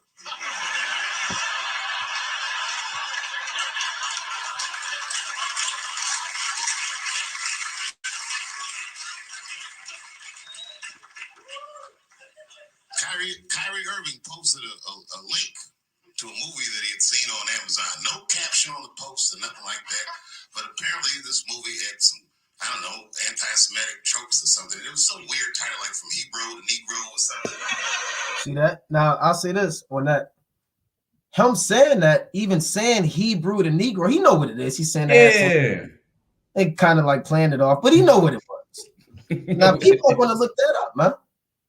The Most High keeps using these vessels to help push the truth, man. People are going to Hebrew. Dave Chapelle said something about Hebrews and Negroes. Right? What is that? Let me go look that up. For brothers that didn't look it up already, they're going to go look it up. They may not like Kyrie Irving, may not be a fan of him, right? But Dave Chapelle said it too. Keep hearing about this Hebrews to Negroes still, man. A documentary showing how the so-called Black, Hispanic, and Native American man essentially is God's chosen people, that we are the Israelites, man. How many people tune into SNL weekly, man? Millions of people tune in to SNL. It's one of the top late night shows, man. You got Jimmy Fallon, you got SNL, you got all these different shows. SNL is one of the top shows. People are tuned in and dialed in. People wait the entire week for SNL, man. For Dave Chapelle, they heard Dave Chapelle is going to beat us top tickets, man. And he did come out and say Hebrews to Negroes. Right? Let me get this quick precept. See, the Most High can use anybody. right? The Most High can use anybody to speak his word. This is I want to get this in Second Chronicles, chapter 30. Let's see what I want. I'm gonna have to get this. So I can bear with me. All right, this Second Chronicles chapter 35. Salaki, I'm gonna have to find this. Brother got it. I want to find this precept. Salaki. Come on. And let me pull this out in Revelation, right? It's Revelation chapter 12 and verse number 16. It said, and the earth helped the woman. And the earth opened her mouth and swallowed up the flood which the dragon cast out of his mouth. So all of the artifacts, the archaeology, the truth, right, the findings, right, social media, everything is going to help the woman. Because we're in the four corners of the earth, man. We don't know what's going on. A lot of people don't have the prophets on the Pacific corners or their blocks on their cities. You know, understand? Because the Most High, he opened up YouTube for the truth. He didn't open up YouTube. I believe one of the first YouTube clips was a man with a cat, man, or some folly like that. It was a man at the zoo. Yeah, some folly. And next thing you know, you got sports on YouTube, you got soap operas, you got comedians, you got sports, you got all manner of everything on life, sports car, race driving, beauty pageants, teachings, and religion. I mean, literally the internet has opened up as far as YouTube as a mass rate, man. And that's how I came into the truth, through the spirit and power of Yahbashim Yahushua, man. I mean, the Lord just cut it on through the spirit. And I immediately tapped in, and my spirit was driven to it, and I was with it every single day, moving out through the spirit. So, I mean, essentially, the earth's going to help the woman with all of the findings and the research. Dave Chapelle, these celebrities, the news, everybody's going to come out and start talking about these things. You have something on Twitter, I believe it's called trending. You could just look, and then it just talk about all the trending topics. And Hebrew Israelites was trending, man. I believe over 70,000 tweets, if not more. And millions of people are going to be curious to talk about what is the Hebrew? What is this talking about? Even if they're going to do it to mock just to find out. And what's the big joke about it? I don't want to be out the loop. They just care scratching their head. Don't nobody want to not know the joke or be inside of the circle. So they may do their research. In doing their research, the Most High may have them to come into the truth. You understand? Or to talk about it even more. So these things are coming out in the last days, which is essentially helping the woman. Because the dragon, he poured out a flood of destruction, lies, to kill us. Right? I mean, that flood goes on manyfold ways with religion, physically, to destroy us, right? To beat us down, to take our heritage. And that flood does what? It drowns you. And a lot of people can't breathe. They can't swim. That's why we need the light and our understanding. So the Most High is saying that throughout the earth in the last days, we're going to be getting help through the prophets and the signs and wonders that the Most High is having to wake up the people. Brothers got it. And I just looked up, I wanted to go into how many people actually watch SNL. They say the ratings have plummeted, but they're saying total viewers are still 3.7 million. That's still ridiculous. 3.7 million. Now, we don't know how many people actually typed in Hebrews and Negroes, but what if, I don't know what the demographics of it either, how many are so-called African-American, so-called Chinese, so-called white. I'm not going to go too deep into it now, but we may actually look that up. The demographics of how many people tuned in to SNL when he actually made that statement and name dropped the documentary Hebrews to Negroes, man. If it's 3.7 million people, a good portion of that had to have been Israel, man. You know, let's just say even if it was 50,000, let's say even 2,000, and let's say out of 2,750 actually typed it in, or 45 or whatever the case may be. Regardless, when you have 3.7 million people about weekly tuning into SNL, especially with Dave Chapelle, people are going to tune in. They're going to watch that stuff, man. Not everybody has Twitter. The Most High is hitting every platform, right? He's hitting Twitter with Kyrie Irving. He's hitting Drink Champs and media television with Kanye West. He's hitting podcasts The Most High is hitting it with YouTube. The Most High is hitting it with documentaries. Everywhere you go, the radio, the newspaper, articles, interviews, wherever you go, the Most High is dialed in and bringing in Israel back to the fold. You know, and that actually goes against, when you read Genesis, the 3rd chapter. Let me get this quick precept real quick before we play that. Right? When you go to Genesis chapter 3 and verse, let's start at 24. Right? Genesis chapter 3 and 24. It reads, so he drove out the man, and he placed at the east of the Garden of Eden cherubims and the flaming sword, which turned every way to keep the way of the tree of life. So there was a time when wherever you went, you were blocked from wisdom, knowledge, and understanding. The flaming cherubims and a sword goes into the demonic forces that govern this world, fueled by the so-called white man, who is the physical counterpart of the spiritual demon Satan. And there was a time wherever you went, you couldn't find the truth. If you went to the so-called white man schools, you couldn't find it. If you turned on the TV, you couldn't find it. If you watched the documentary, you couldn't find it. If you wanted to open up a newspaper, you couldn't find it. Wherever you went, you were blocked from the tree of life, from knowledge, wisdom, and understanding. Now the Most High is overthrowing that, man.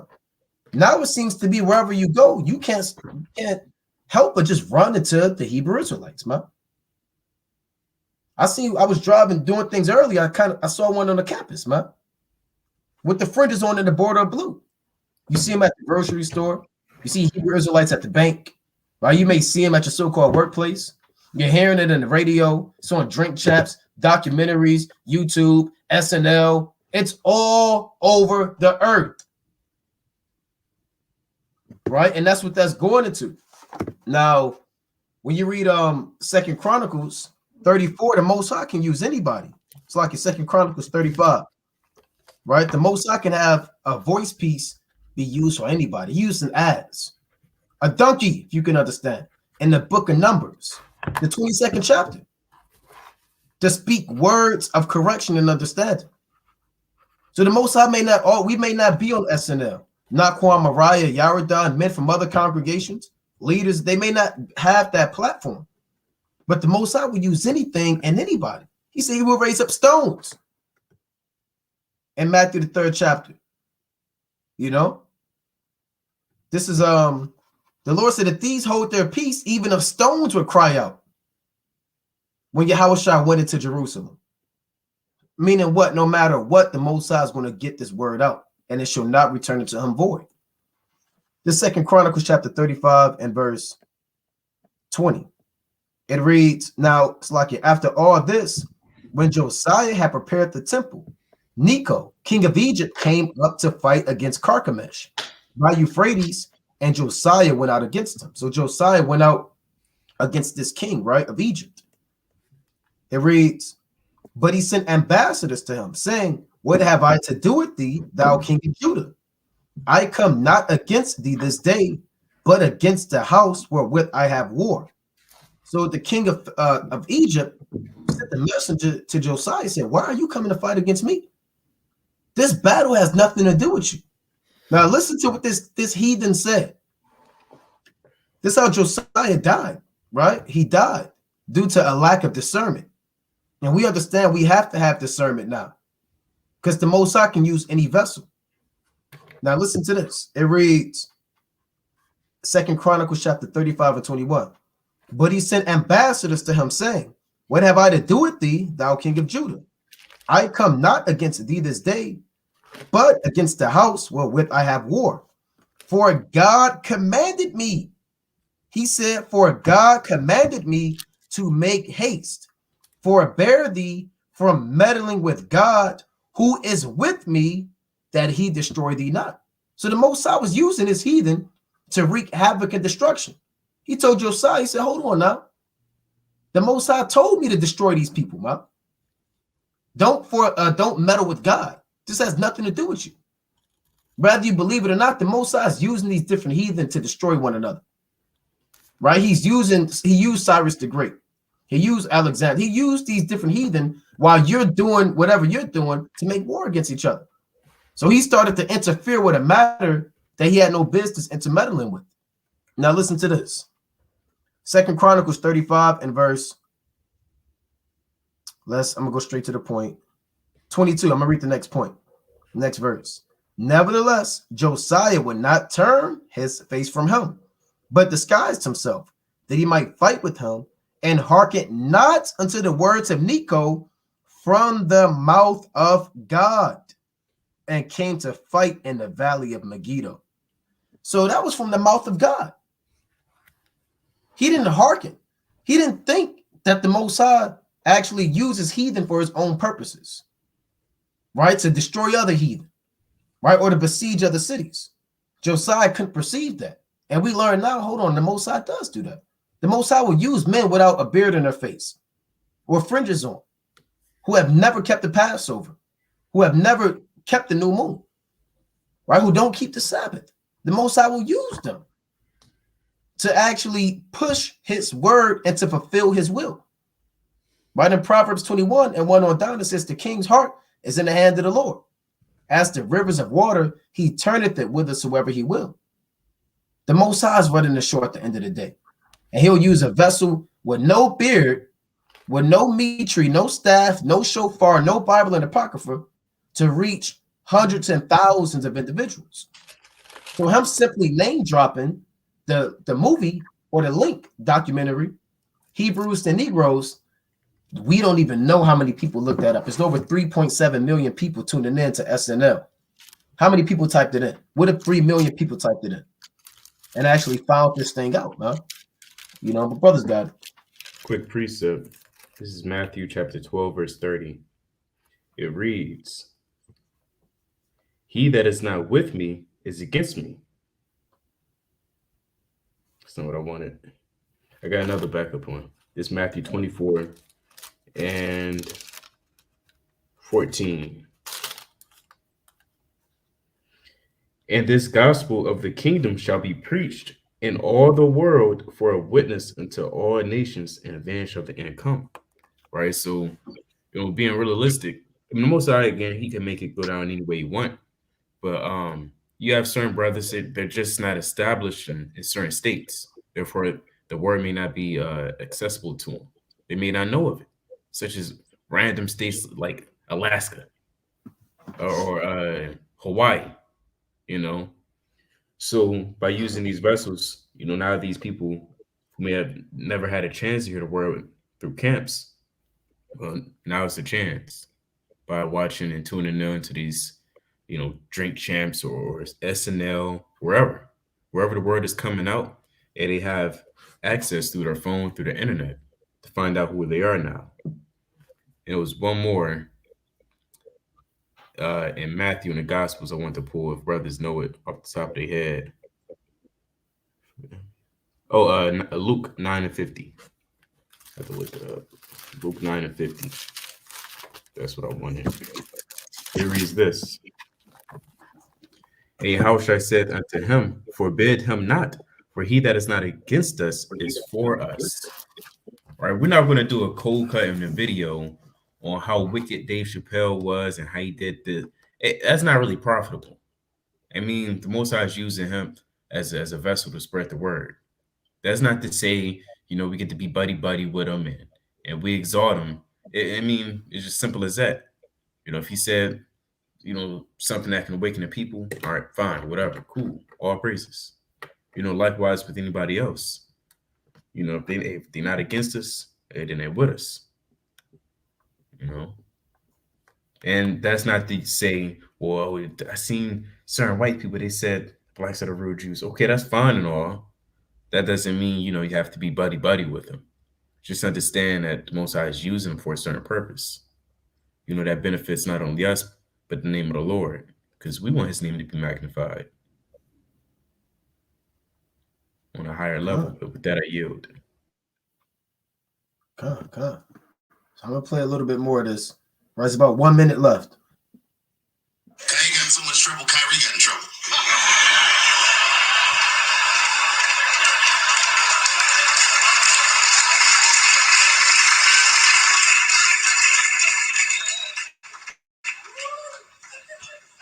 Kyrie Irving posted a link to to a movie that he had seen on Amazon. No caption on the post or nothing like that. But apparently this movie had some, I don't know, anti-Semitic tropes or something. It was some weird title, like From Hebrew to Negro or something. And the NBA told him he should apologize, and he was slow to apologize. And then the list of demands to get back in their good graces got longer and longer. And this is where, I draw the line. I know the Jewish people have been through terrible things all over the world, but you can't blame that on Black Americans. You just can't. You know what I mean? See, now hold on. Now there was no laughter right there, right? There was no laughter right there. When Jake kind of stand up for themselves, it got quiet. Yeah, it got awkward. And it got awkward, right? Because they weren't expecting him to actually speak up on what he calls Black people, man. But which we know we are the Israelites, man. And I believe they still had them signs that said laugh loud or applause. And I'm led to believe they were bright, and the people, they saw the signs to laugh loud, but their mind couldn't register a so-called Negro on national television saying the things that this man is saying. When he got to that point, you're like, I see laugh and applause, but he just said that you can't blame it on Black people. So it got quiet right there, man. And maybe that was off script. Maybe he had to tell him their script beforehand. Maybe he had to turn in his script. We don't know, right? But hypothetically, or suppose he had to turn in his script to the guys and the producers, and they had to read it and proofread and say, oh, you can say that, you can say that. And maybe he finished already. And maybe this is off script. Maybe this is something, we don't know. He can come out and say it, whatever the case may be, but maybe this is off script. Maybe this is something that he had to kind of just put out there, man. We don't really know. But nobody's laughing right now. Maybe they forgot to put the sign. We don't know. But listen to what he said one more time. Anti-Semitic tropes or something. It was some weird title, like From Hebrew to Negro or something. Kind of rewind it a little bit far. And the NBA told him he should apologize, and he was slow to apologize. And then the list of demands to get back in their good graces got longer and longer. And this is where, I draw the line. I know the Jewish people have been through terrible things all over the world, but you can't blame that on Black Americans. You just can't. You know what I mean? Thanks to the one person that said that. See that? Yeah, one person. A fair punishment would be you just post a link to Schindler's List and y'all write your own captions. See that? Kyrie Irving's black ass was nowhere near the Holocaust. So now he's standing up for him, man. So it got so bad, you could watch the rest of it on your own. What he said, he popularized so-called anti-Semitism. Right? That's the word of the Most High, man. And he got on Amazon, like he said, post Schindler's List, which I believe is about the Holocaust. I haven't seen it. I think they played it in school growing up, man. You had to watch Schindler's List. Maybe that was when we, sometime. But guess what, man? He said, look, y'all need to play Schindler's List, man, and write your own cap. So he's getting on Amalek. He's literally getting on Amalek.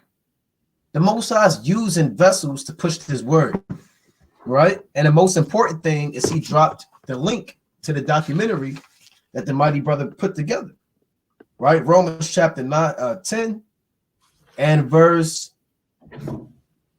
18. But I say, have they not heard?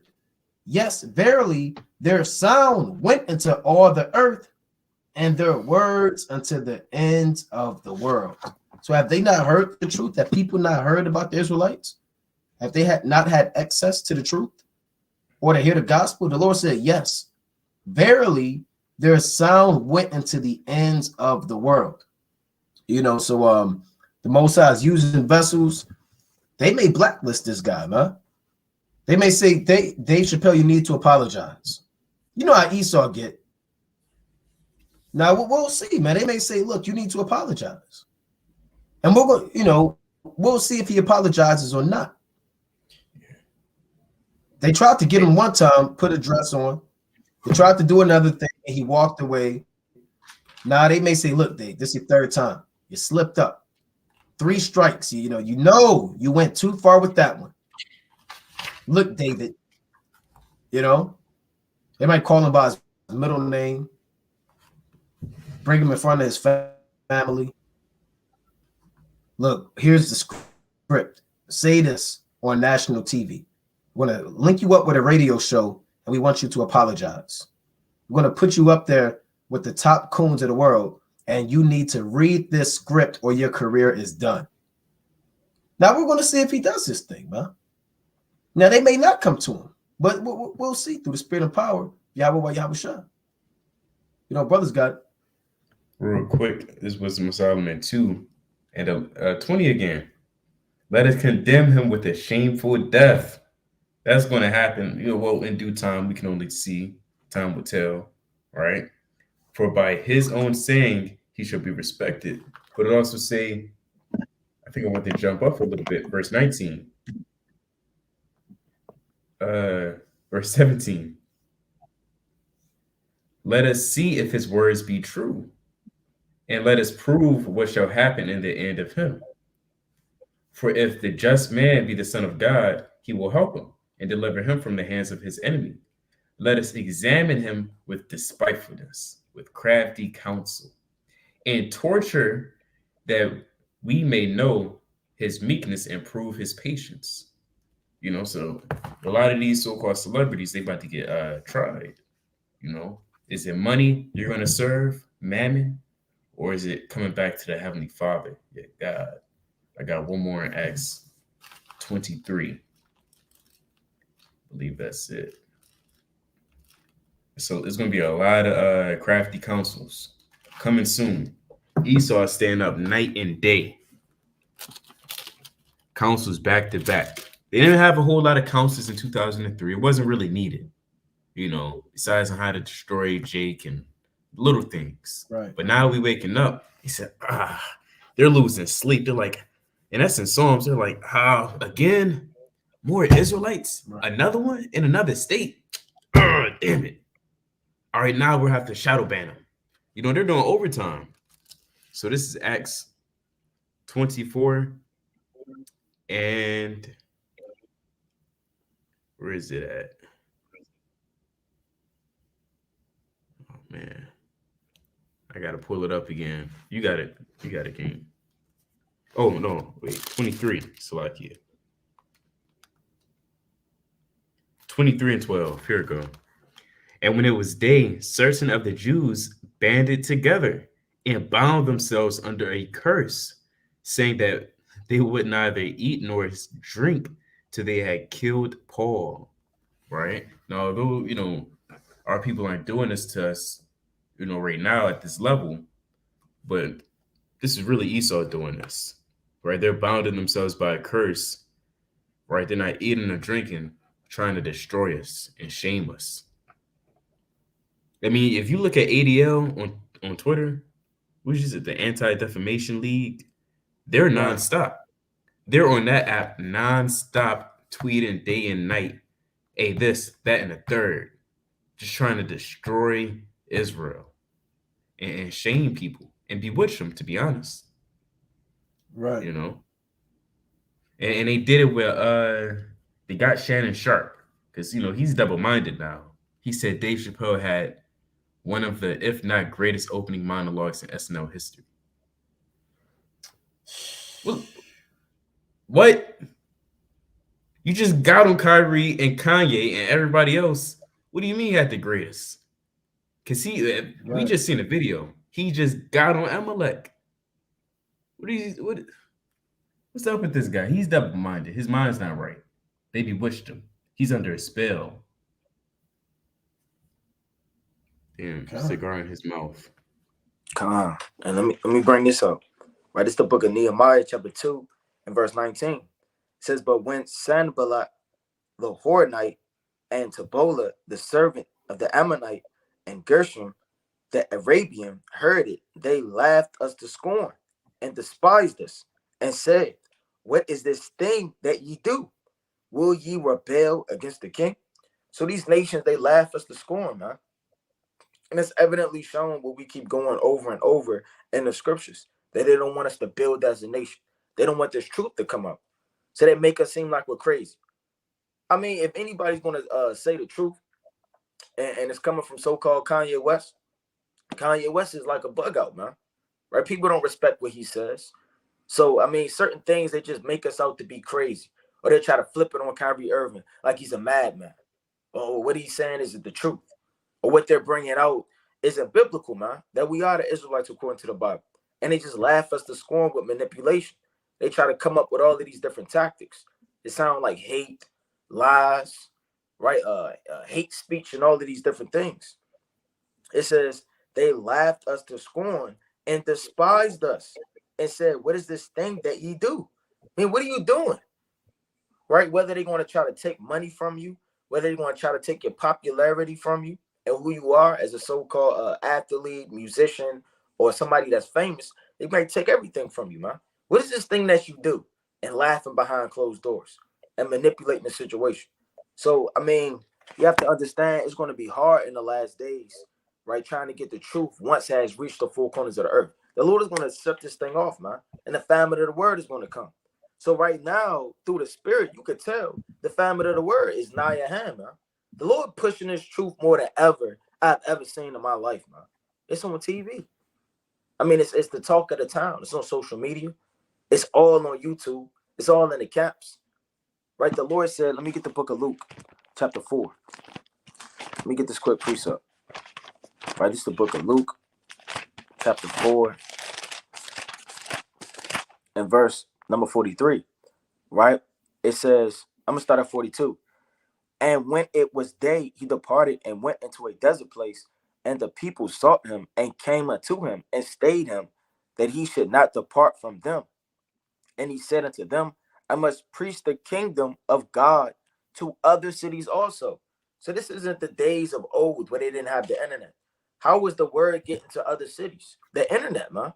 These things are being spread abroad, like the Lord said in the book of Psalms 85 and 11.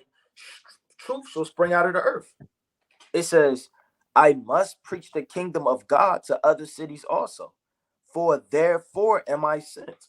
So in the last days, as the Israelites are in Indonesia, India, Africa, London, Brazil, North America, Central America, all of these diverse places, the Lord may not have raised up prophets that in each one of those specific towns. That's why you have the internet push with this truth in the last days. And yeah, you're going to have mockery. You're going to have laughing. And it has some anecdote, right? I'm at the Senator Brothers, but they're faming being an Israelite, man. And I got to bring that up too. And I got Senator Brothers, but nevertheless, this word gonna go out, man. And the apostles prayed to the Most High that the word of the Lord may have free course. And Paul was hindered as he tried to go certain places, man. But that's the condition of the battle. Spiritual demon Satan is going to try to hinder this word, but we got to continue to push it and understand that the famine of the word is not your hand. Brothers got it. And I want to play a quick clip. We'll see if this one plays. Here's what your favorite Obama said. Did brother see that clip with Obama? I don't think so. Every Negro, they brought Obama out. That is the Superman to the Negro, man. They literally brought everybody out to speak against Kyrie Irving and Kanye West. They brought Al Sharpton out. They brought out Shaq. They brought out Charles Barkley. They brought out everybody, man. Just about every so-called prominent Jake that you could think of, they kind of brought them out. Now they brought out Obama. Now here's what Obama had to say. You know, here's what he had to say regarding Kyrie Irving and that situation. Let me play this real quick. All right, we're gonna play this. Can brother see the screen? It's white. It's loading.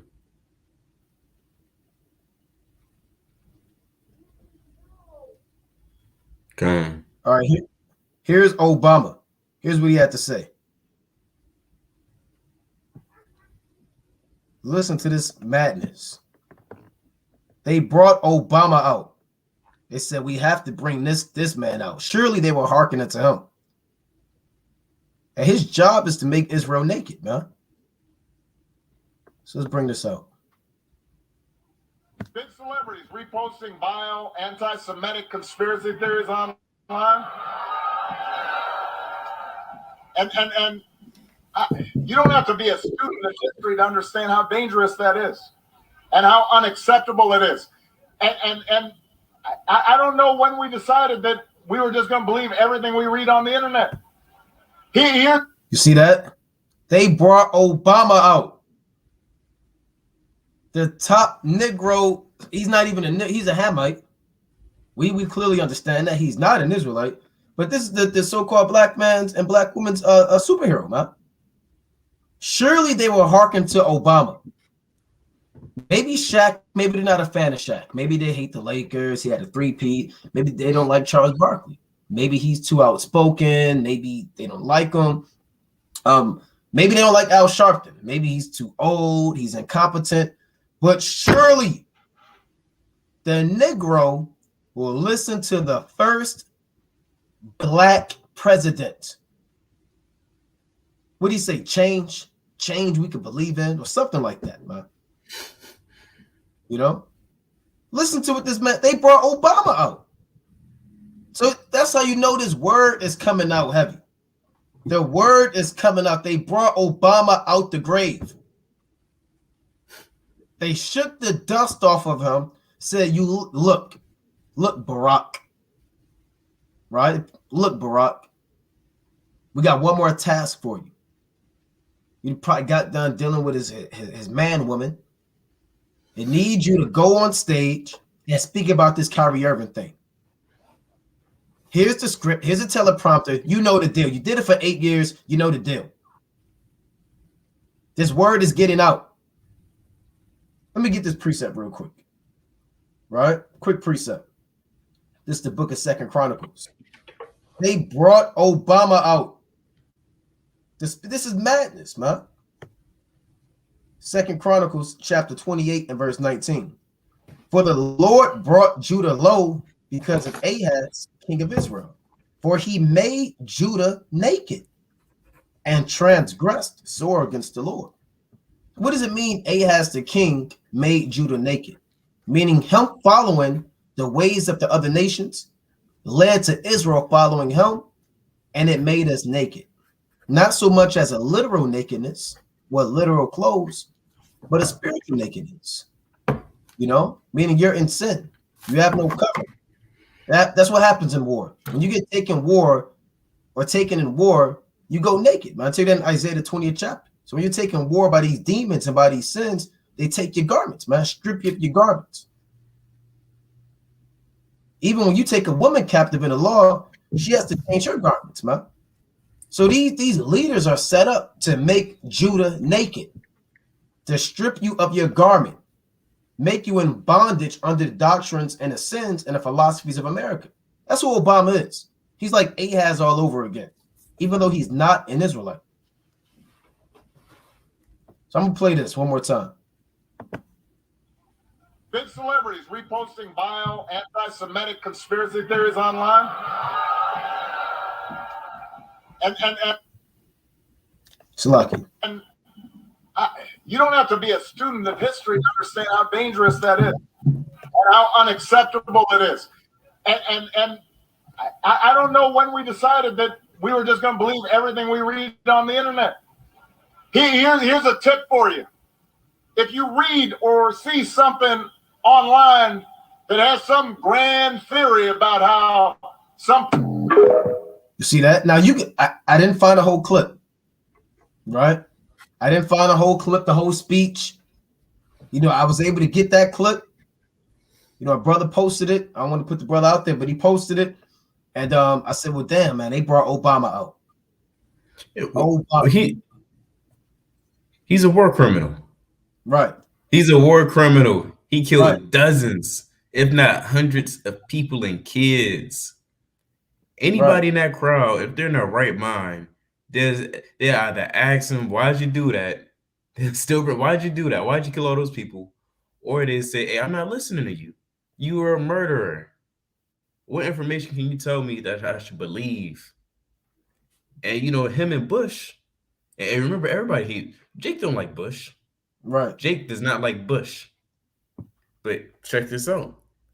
From the Daily Mail Online, George W. Bush and Barack Obama will hold a back-to-back disinformation conference. Wow. Why would I listen to these two devils? Sure, we usually refer to Esau, the so-called white men, as devils. Abraham, you're a devil too. You're a deceiver. He deceived the people. He didn't upfront say, hey, I'm not black. I'm not so-called black man. I'm African. He didn't say that. He knows who he is. And I'll send it in a group chat on you'll see it. But yeah, I mean, come on now. Esau's he's at wit's end. What is that again, Yaradon? Disinformation. George W. Bush and Barack Obama will hold a back-to-back disinformation conference. Esau's at wit's end. He's at the edge of his seat. He's running out of ideas. We know, and that's a good point. We know he was on Epstein's Island, which was another Amalekite that the ADL never wants to bring up. I mean, Esau's finished. He's trying to pull out everything out of his sleeve to make it, just to try to stay on top. But, that's why it's a great awakening. Former Presidents Bush, Obama hold back-to-back. Come on now. See that? They're bringing out that matters. Right. And that's a good point, man. They're bringing out everybody. Who heard from this man? Honestly, I thought he was dead. Honestly, I thought he was dead. I'm not joking. I don't even know where he been at. They're shaking the dust. Because every so-called white American from Florida, South Carolina, Georgia, they love Bush, man. They loved him, his family. And all of the Negroes, they loved Obama. Change we can believe in. They brought them both together, the modern day gods of the world, the former leaders of the free world. And yet, like you said, I saw this earlier, man.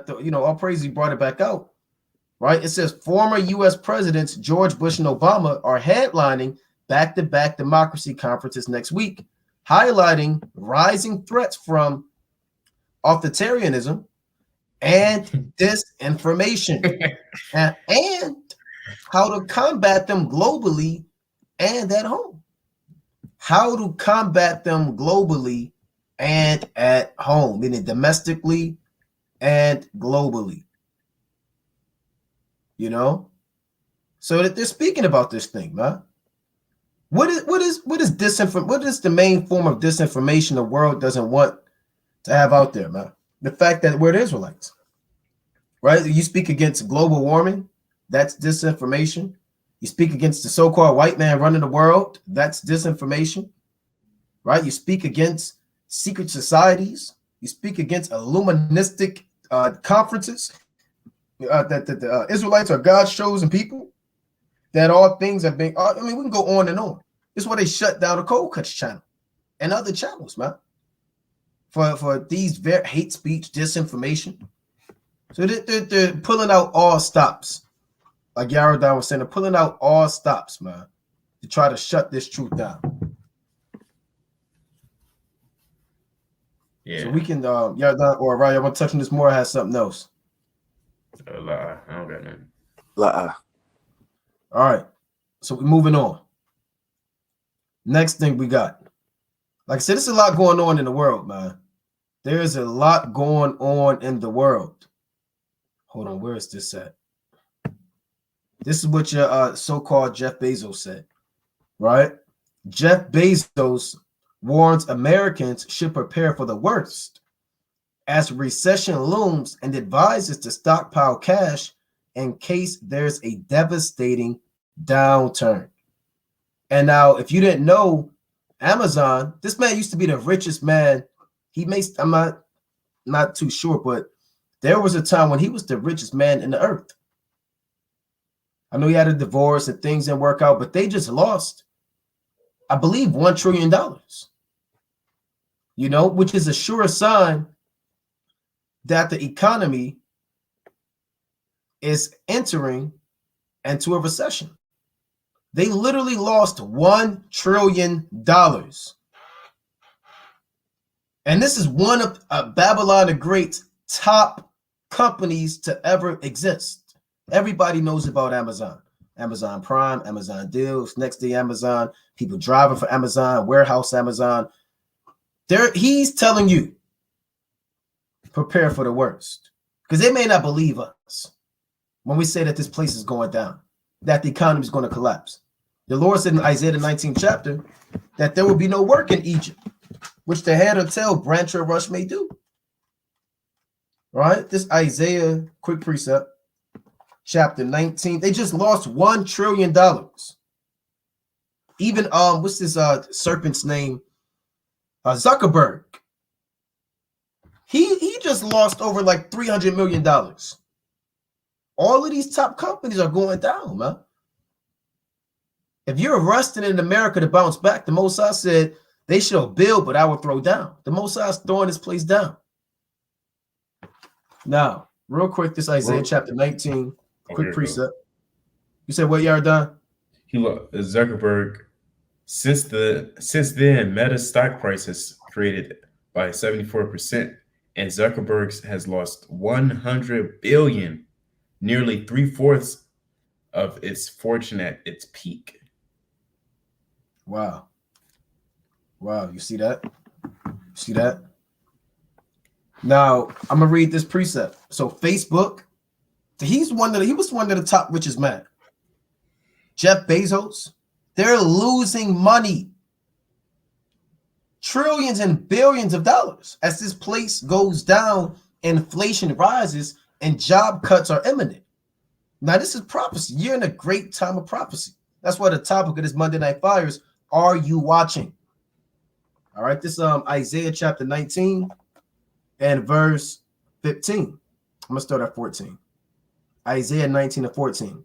The Lord hath mingled a perverse spirit in the midst thereof, and they have caused Egypt to err in every work thereof, as a drunken man staggereth in his vomit. So Babylon are great. They're making moves that are self-destructive. Their economy's collapsing. They're waging war. They're spending billions of dollars and giving it to Ukraine. They're leading the Western Europe into World War III. Their own society's falling apart. The Israelites are waking up. There's a demon in Babylon the Great working on the minds of the leaders to make them make decisions that lead to their own destruction. That's what the Most High said. There's a perverse spirit who will cause Egypt to fall. And the Most High had this spirit come down, and he's working on these leaders, man. Congress, CEOs, companies, Federal Reserve, Department of Treasury, Mint, enterprise, domestic accounts. All this stuff is being shut down by the Most High. But here's the point. Isaiah 19 and verse 15. Neither shall there be any work for Egypt, which the head or tail, branch or rush may do. So if the economy's collapsing, no work for Egypt. From the head, meaning the CEO like Bezos, who's losing trillions of dollars. If he's losing trillions of dollars, what do you think the warehouse worker, the worker ants are doing? What do you think is going to happen to them? His money is their money. So if he's losing money, they're losing money. And that's why you have, where's this at? Amazon cutting over 10,000 jobs, shutting down warehouses around the country. Possible recession, they're cutting thousands of workers. And I know a lot of brothers and sisters that work in Amazon, huh? It's an easy place to work. You kind of get in, you don't have to do too much, kind of make things happen. Hey, people going to start getting cut. Khan, I got a precept after you. You got it, King. Khan.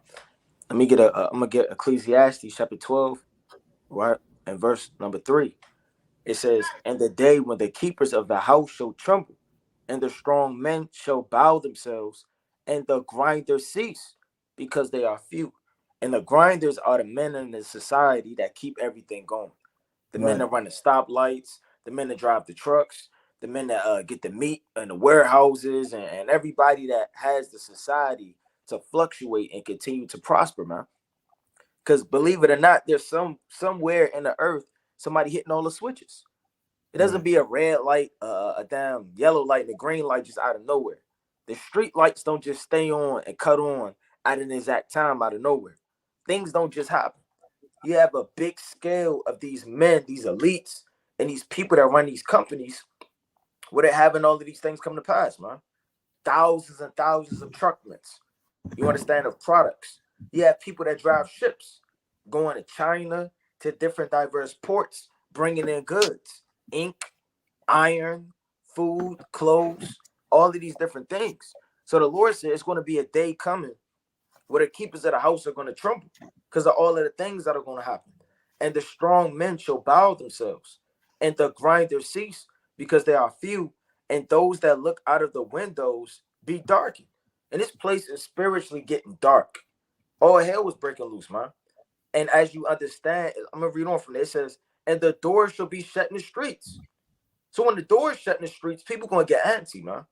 Nobody wants to hear we'll be open in the morning and you're starving. Don't nobody want to hear we ran out of chicken, man, and bread. Don't nobody want to hear these things. And if people are beating people down, people are getting trampled underfoot, people are getting killed because of Black Friday, what do you think is going to happen in the family? I mean, if you see videos of Black Friday, you got a mother and another mother, they fighting over the damn video game in the aisle.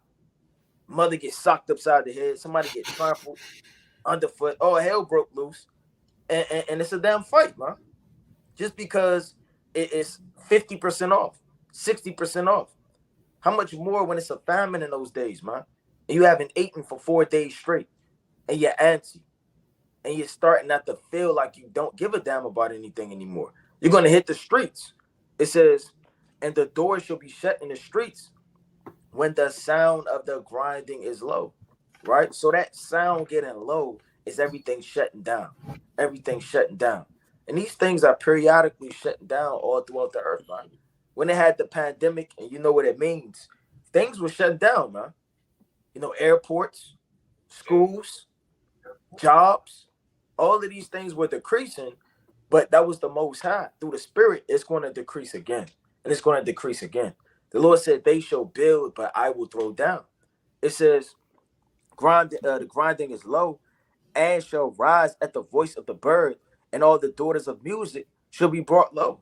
And the daughters of music as this society has its fluctuate. Like the Lord said in the book of let me get this real fast. In Revelation chapter 18 and verse number 22. And the voice of harpers and musicians and of pipers and trumpeters shall be heard no more at all ending. That's the daughters of music. All of mirth, the joy, the upbringing, and the sorcery of this land. It's all coming down.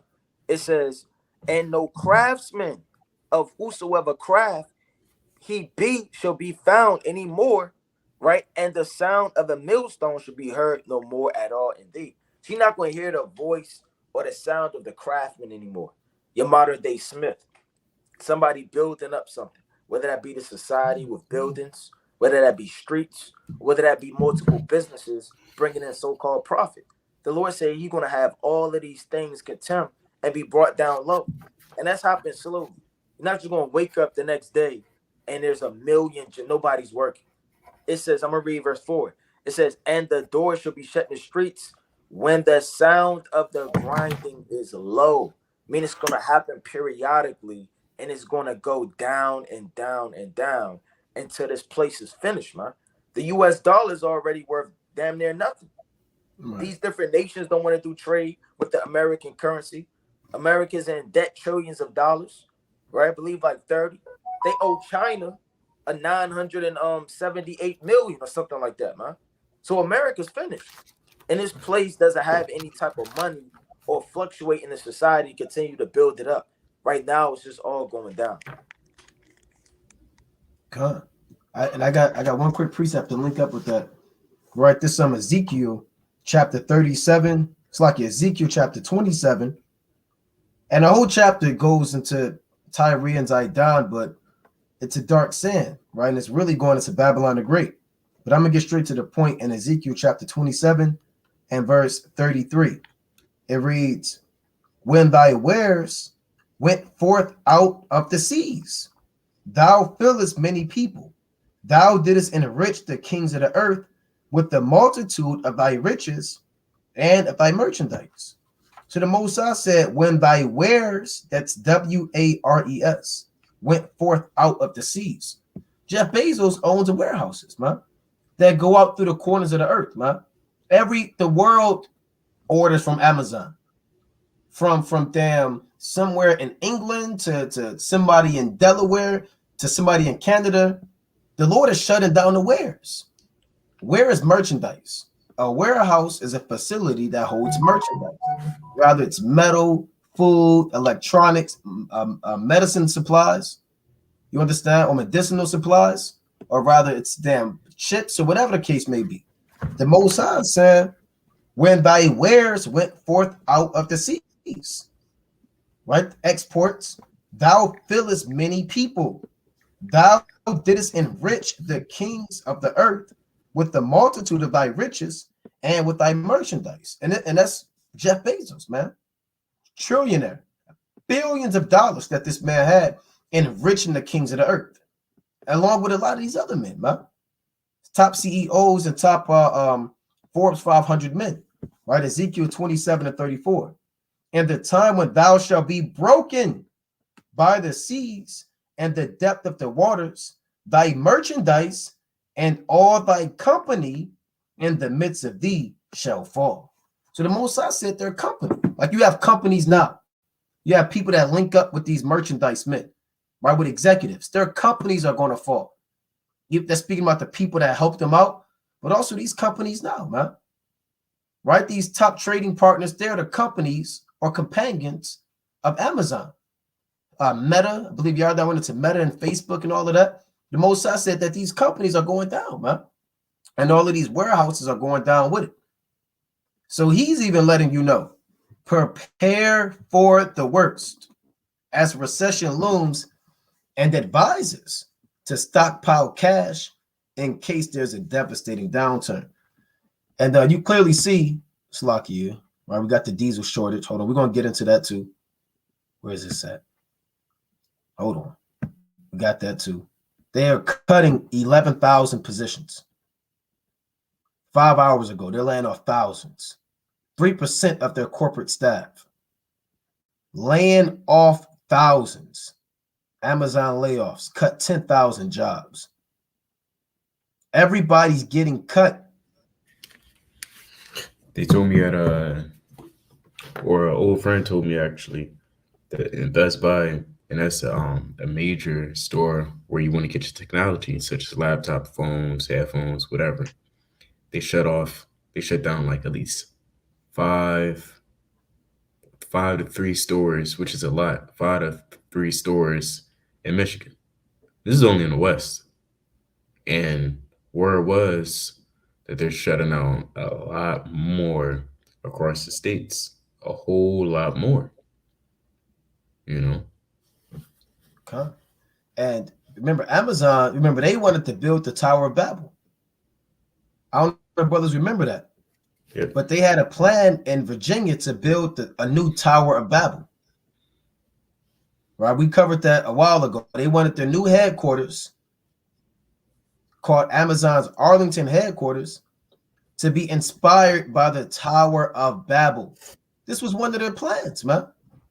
They were going to take the headquarters of Amazon and remake what Nimrod made thousands of years ago.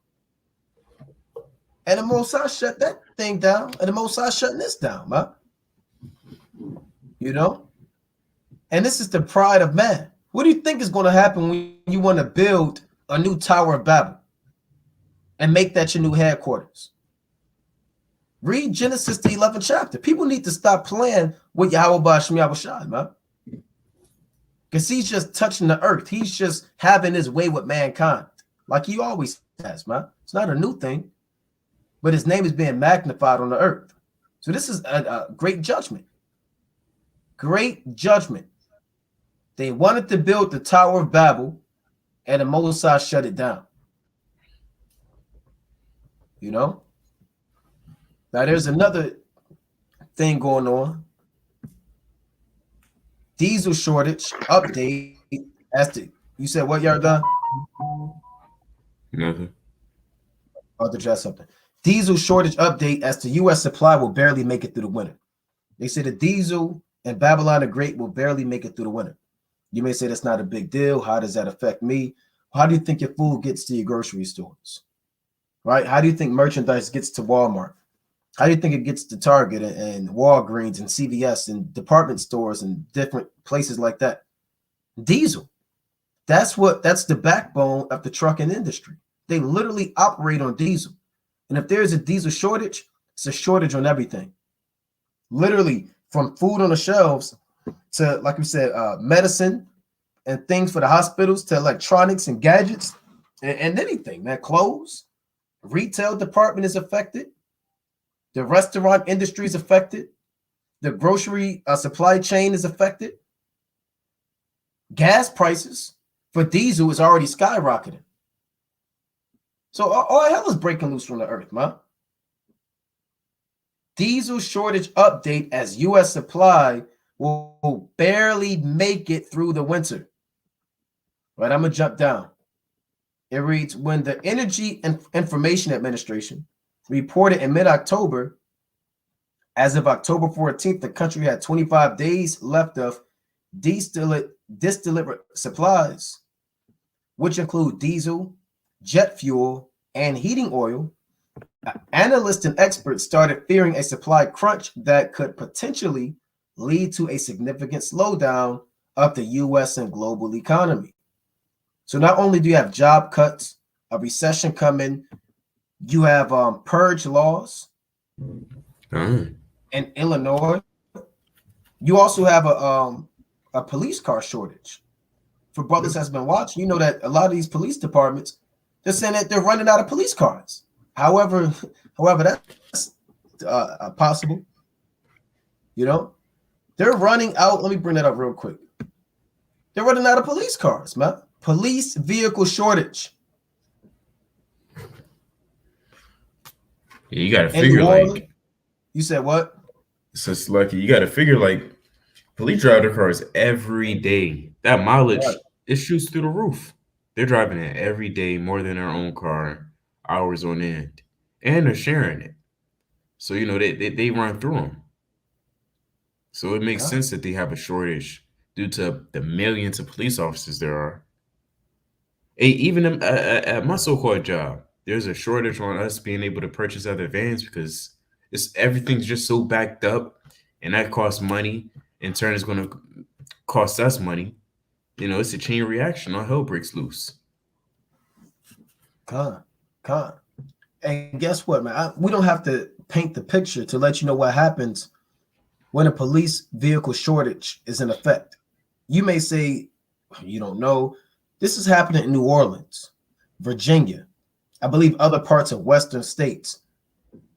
Not only are you going to have laws into effect for non-detainable offenses like second-degree murder, kidnapping, and other lewd crimes of evil that are non-detainable, but you also have police vehicle shortages,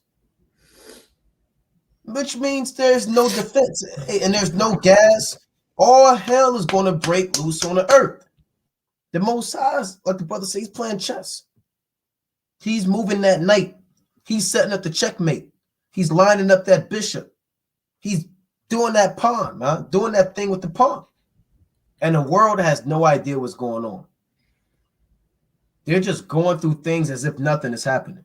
Right? Let me get this in Second Esdras. I got a point after you. 15. You said what, Yarda? I got a quick point after you. Let me get this quick precept. Right? This Second Esdras, chapter, 16, Salakia. Second Esdras, chapter 16, and verse, let's see where I want to start. 42. Second Esdras, chapter 16 and 42. He that I'm going to start at 41. He that selleth, let him be as he that fleeth away, and he that buyeth as one that will lose. Meaning the merchandise and the material goods that you have, don't bank on that. Remember that this stuff is temporary. That's what the Most High is saying. Whatever you're buying, a house, a car, you use it now, right? You take care of your family. You know, if you got to go to work, you go to work. If you got to, pay the bills, you pay the bills. You go through the motions. You use the world, but not abusing it, for the fashion of this world passeth away. That's 1 Corinthians chapter 7, I believe 31. But remember that whatever you're buying, you may have to lose it at any second, man. It may be, the value may become worthless. The money in your bank account may not mean anything 6 months from now, a year from now, right? The property value of your house, your land, your car, your items that you have, it may be worthless at any second. So whatever you're buying, it's like you're losing it. Whatever you're selling, it's like you're not gaining it. It reads, he that occupieth merchandise, as he that hath no profit by it. And he that buildeth, as he that shall not dwell therein. He that soweth, as if he should not reap. It's like as if he should not reap. So also he that planteth the vineyard, as he that shall not gather the grapes. They that marry, as they that shall get no children, and they that marry not, as the widowers. Because you may have people getting married and you're thinking about having a big family. It may not happen, man. You may be on the run. You may not have to fulfill your so-called goals in this society, because at any place it can go down. That's what the Most High said. And they that marry, as they that shall get no children, and they that marry not, as the widowers. You may have brothers saying, I can't wait to get married. I've been in the truth for 6 months. Brother, you may not ever get married, right? A sister, you may not get married. The way that things are rolling. Now, you never know. It's the will of Yahweh Bashim Abishai, but the Most High is letting you know where your mind should be at. Here's the point, verse 45. And therefore, they that labor in vain. Why? Because all hell is going to break loose. Police cars are shorted, man. Diesel is shorted. Purge laws are into effect. Non-detainable offenses. The rise of Jacob's trouble is on the rise, or on the up and coming. Persecution. World War III. All hell is breaking loose, man. You got it, Yardan. I was gonna say, just to lane back a little bit off the previous point on how crucial it is that that diesel is running low, because they say 30%, according to our worldinData.org, 30.97% of food is transported by cars and trucks. So if that 30% is gone, you're going to see a massive drop of items in the grocery stores, your favorite Target, the dollar store. You're going to wonder why is there no more milk? Something simple as milk is gone. My kids need milk for their cereal. Something little as, I don't know, anything. Oranges, grape juice, whatever it is going to be cut down very low.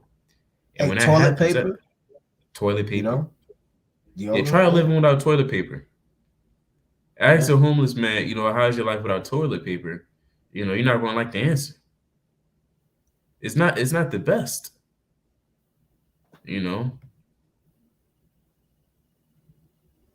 God. You're going to do some. Oh, one last thing. Oh, go ahead, Yardan Salaki. The whole point, my point is this: that like your mind's going to change. Your mind's going to really change in those days. Like we already read about it. People going to be so hungry they're going to eat their kids. Today I eat my kid. Tomorrow we eat yours. And the day after that, I eat your thumb and you eat my pinky.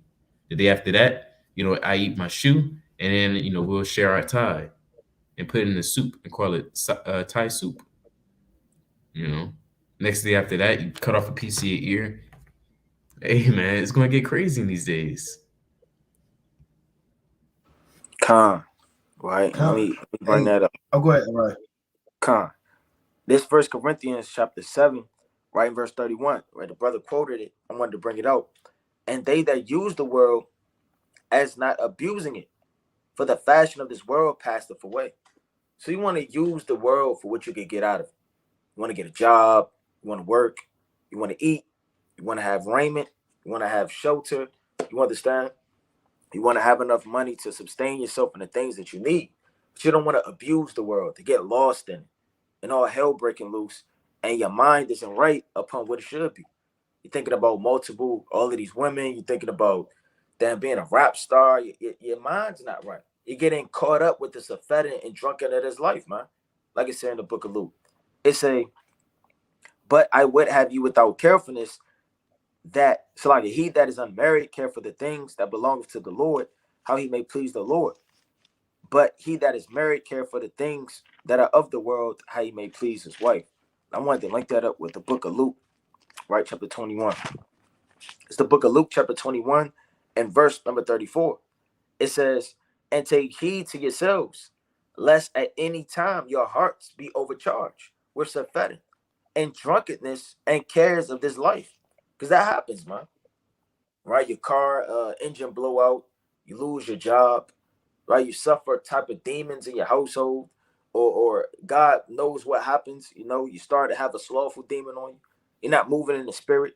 You stop watching because you hear this over here, you hear that over here. You take your eyes off of watching. You understand, upon that high tower, and next thing you know, you get besieged, man. It says, and cares of this life, and so that day come upon you unawares. For as a snare shall it come. And no so-called fish is going to know when he's going to be taken in the net. He's just minding his business, swimming. And then out of nowhere, he gets scooped up in that net, man. That's going to be a lot of people in destruction. You know, a lot of people on a spiritual level, they think it's 2006. They got a big white t-shirt on and they're playing Little John, man. Their mind isn't right. They're all over the place on a spiritual level. They don't know the time they living in. They don't know how serious this thing is. And they're letting everything of the world consume their mind and push them in a pit, man. And they stay down there. It says, for as a snare shall it come upon all them that dwell on the face of the whole earth. Watch ye therefore and pray always, that ye may be accounted worthy to escape these things that shall come to pass and stand before the Son of Man. So you got to be watchful and pray that the Most High gives you mercy in these days to come, man. And be prepared. And the way you prepare yourself is by building up your faith. Because in those days to come, that's all you're going to have, man. Right now, we're sowing in the law to read the law. We're sowing in the prophets. We're sowing in all of these things that we read. But in the latter days, we have to have faith. Brothers got it. Con. And you know, for sake of time, we're gonna roll through the next one, right? Like the brother said, man, this place is going down, right? Another quick announcement for brothers that don't know: you just had a massive. Hold on, we covered this, right? Global economy approaching recession. You had a so-called terrorist attack that they're saying that happened in Turkey, right? In Istanbul. But they're saying Babylon the Great did it. Now, Turkey and the United States are part of NATO together. And now Turkey is mad at the United States based off of a terrorist attack that happened in Turkey. And the so-called person that did it said, a Babylon the Great told me to do it. They say, America sent me to blow this place up. So now you have Turkey beefing with America. Turkey rejects United States condolences over Istanbul attack. Turkey on Monday rejected United States condolences over the death of 6 people in a bomb attack in Istanbul and Ankara. So now you have these 10 horns beefing, man. Right? You got NATO divided. You have Turkey beefing with Greece. Turkey is on their way out of NATO. We see that clearly. Turkey is on their way to link up with Russia. They're doing back deals with Russia, back deals with Putin. And now they're beefing with Babylon the Great, man. They say Babylon the Great did it. And a woman actually, right, let me pull this up real quick. Turkey rejects condolences. Terrorist Alam al-Bashir mentioned that she was trained by the PKK, PYD, YPG in Syria and carried out the action on orders from the United States government, you know, essentially. She said, America told me to blow you up. Now, whether that's true or not, but Turkey, they're looking at this and they're saying Babylon the Great did it. Right? They're saying Babylon the Great did it. And I want to get a quick precept. Right? Let me get this real quick in Daniel. Right? We'll have to keep getting the book of Daniel, the second chapter, man. Right? Just a quick precept on that. Daniel chapter 2 and verse 42. It reads, and as the toes of the feet were part of iron and part of clay, so the kingdom shall be strong and partly broken. So the 10 toes represent NATO. They're partly strong and they're partly broken. They're divided. Greece against Turkey, Germany and France against other European nations, America blowing up other people within NATO. So NATO is on the brink of collapse, essentially, exile in Babylon the Great. And this is something that brothers have to keep watch on. Do brothers want to bring anything out on this? Okay, Con. So that's Turkey and NATO. I believe we had everything. Like brothers had something else they want to bring out. Do brothers have anything else they want to bring out? Priest.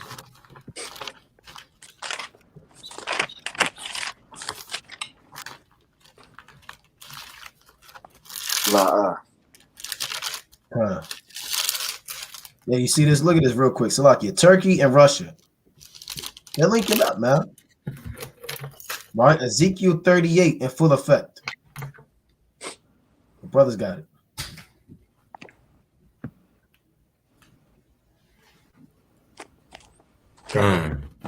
This is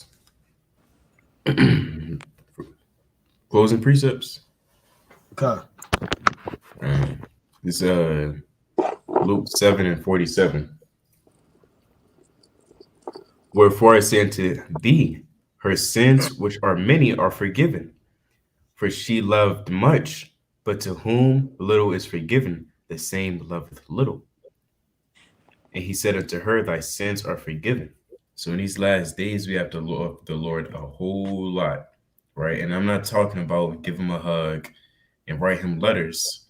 You have to love him by keeping the commandments, right? Whatever your purpose is, whether it be teaching the highways and byways, making flyers, whatever the case is, make sure you exercise it.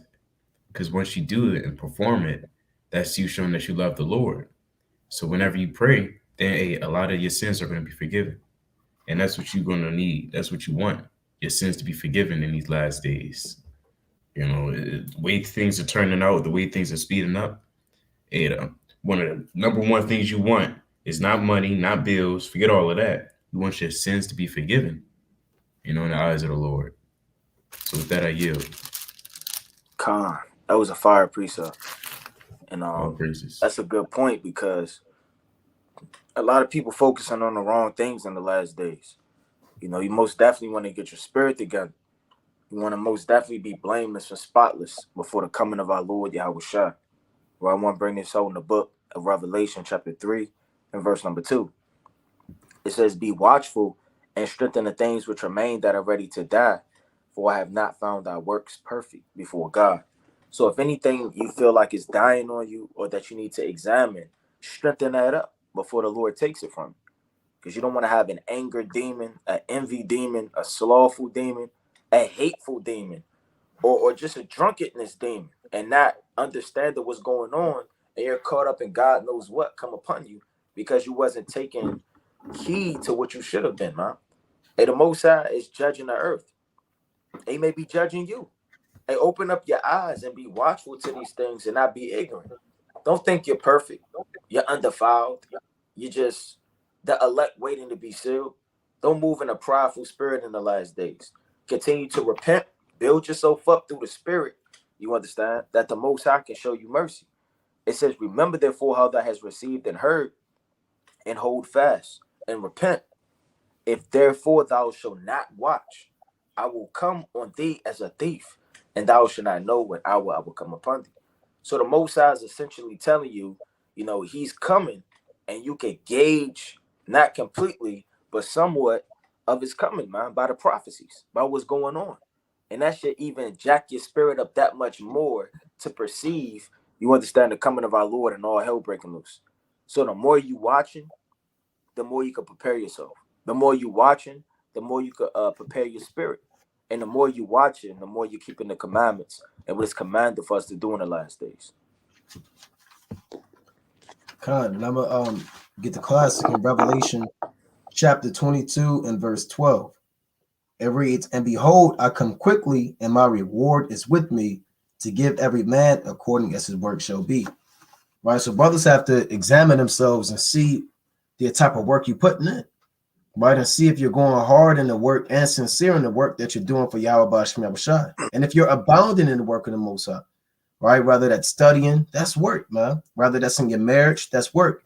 Building up your children, that's work. Going on the highways and byways, that's work. Doing videos, that's work. Arms, that's work. Work is manifold. And the Most High is going to reward every man according to each aspect of that work that you put in, man. So brothers have to sit there and really reflect, have some self-reflection and say, look, what is the work that I'm lacking in, man? Because the Most High is going to either give you a righteous reward, which is salvation, or a wicked reward, which is destruction. There's no in between with the Most High. There's no probation, kingdom probation. Right? I'm going to put you on probation. I'm going to give you 3 months to get right. Then you'll walk into the gates of the city. There ain't no probation with the Most High, man. Either you dead or you alive in this thing. So brothers, examine yourself. Make sure you're diligent, steadfast, abounding in the work of the Lord. And initially, like the Most High said in Ecclesiastes 9 and 10, whatsoever thy hand findeth to do it with all of your might. Right? So brothers, put your hand to the plow and do it with all of your might, man. You know, but with that, we're gonna close up, giving, of course, our honor and glory to Yahweh Shema Mashiach. Wamalak Yahushai. Most High willing you're edified. We'll take questions like we always do for brothers that can call in, or that want to call in for a question or two. That's 213-603-9096. That's 213-603-9096. And the PIN number is 94809-305. 94809-305. With that, Brother Naquam. Brother Rai. Brother Yardan. Shalom. Shalom. Shalom.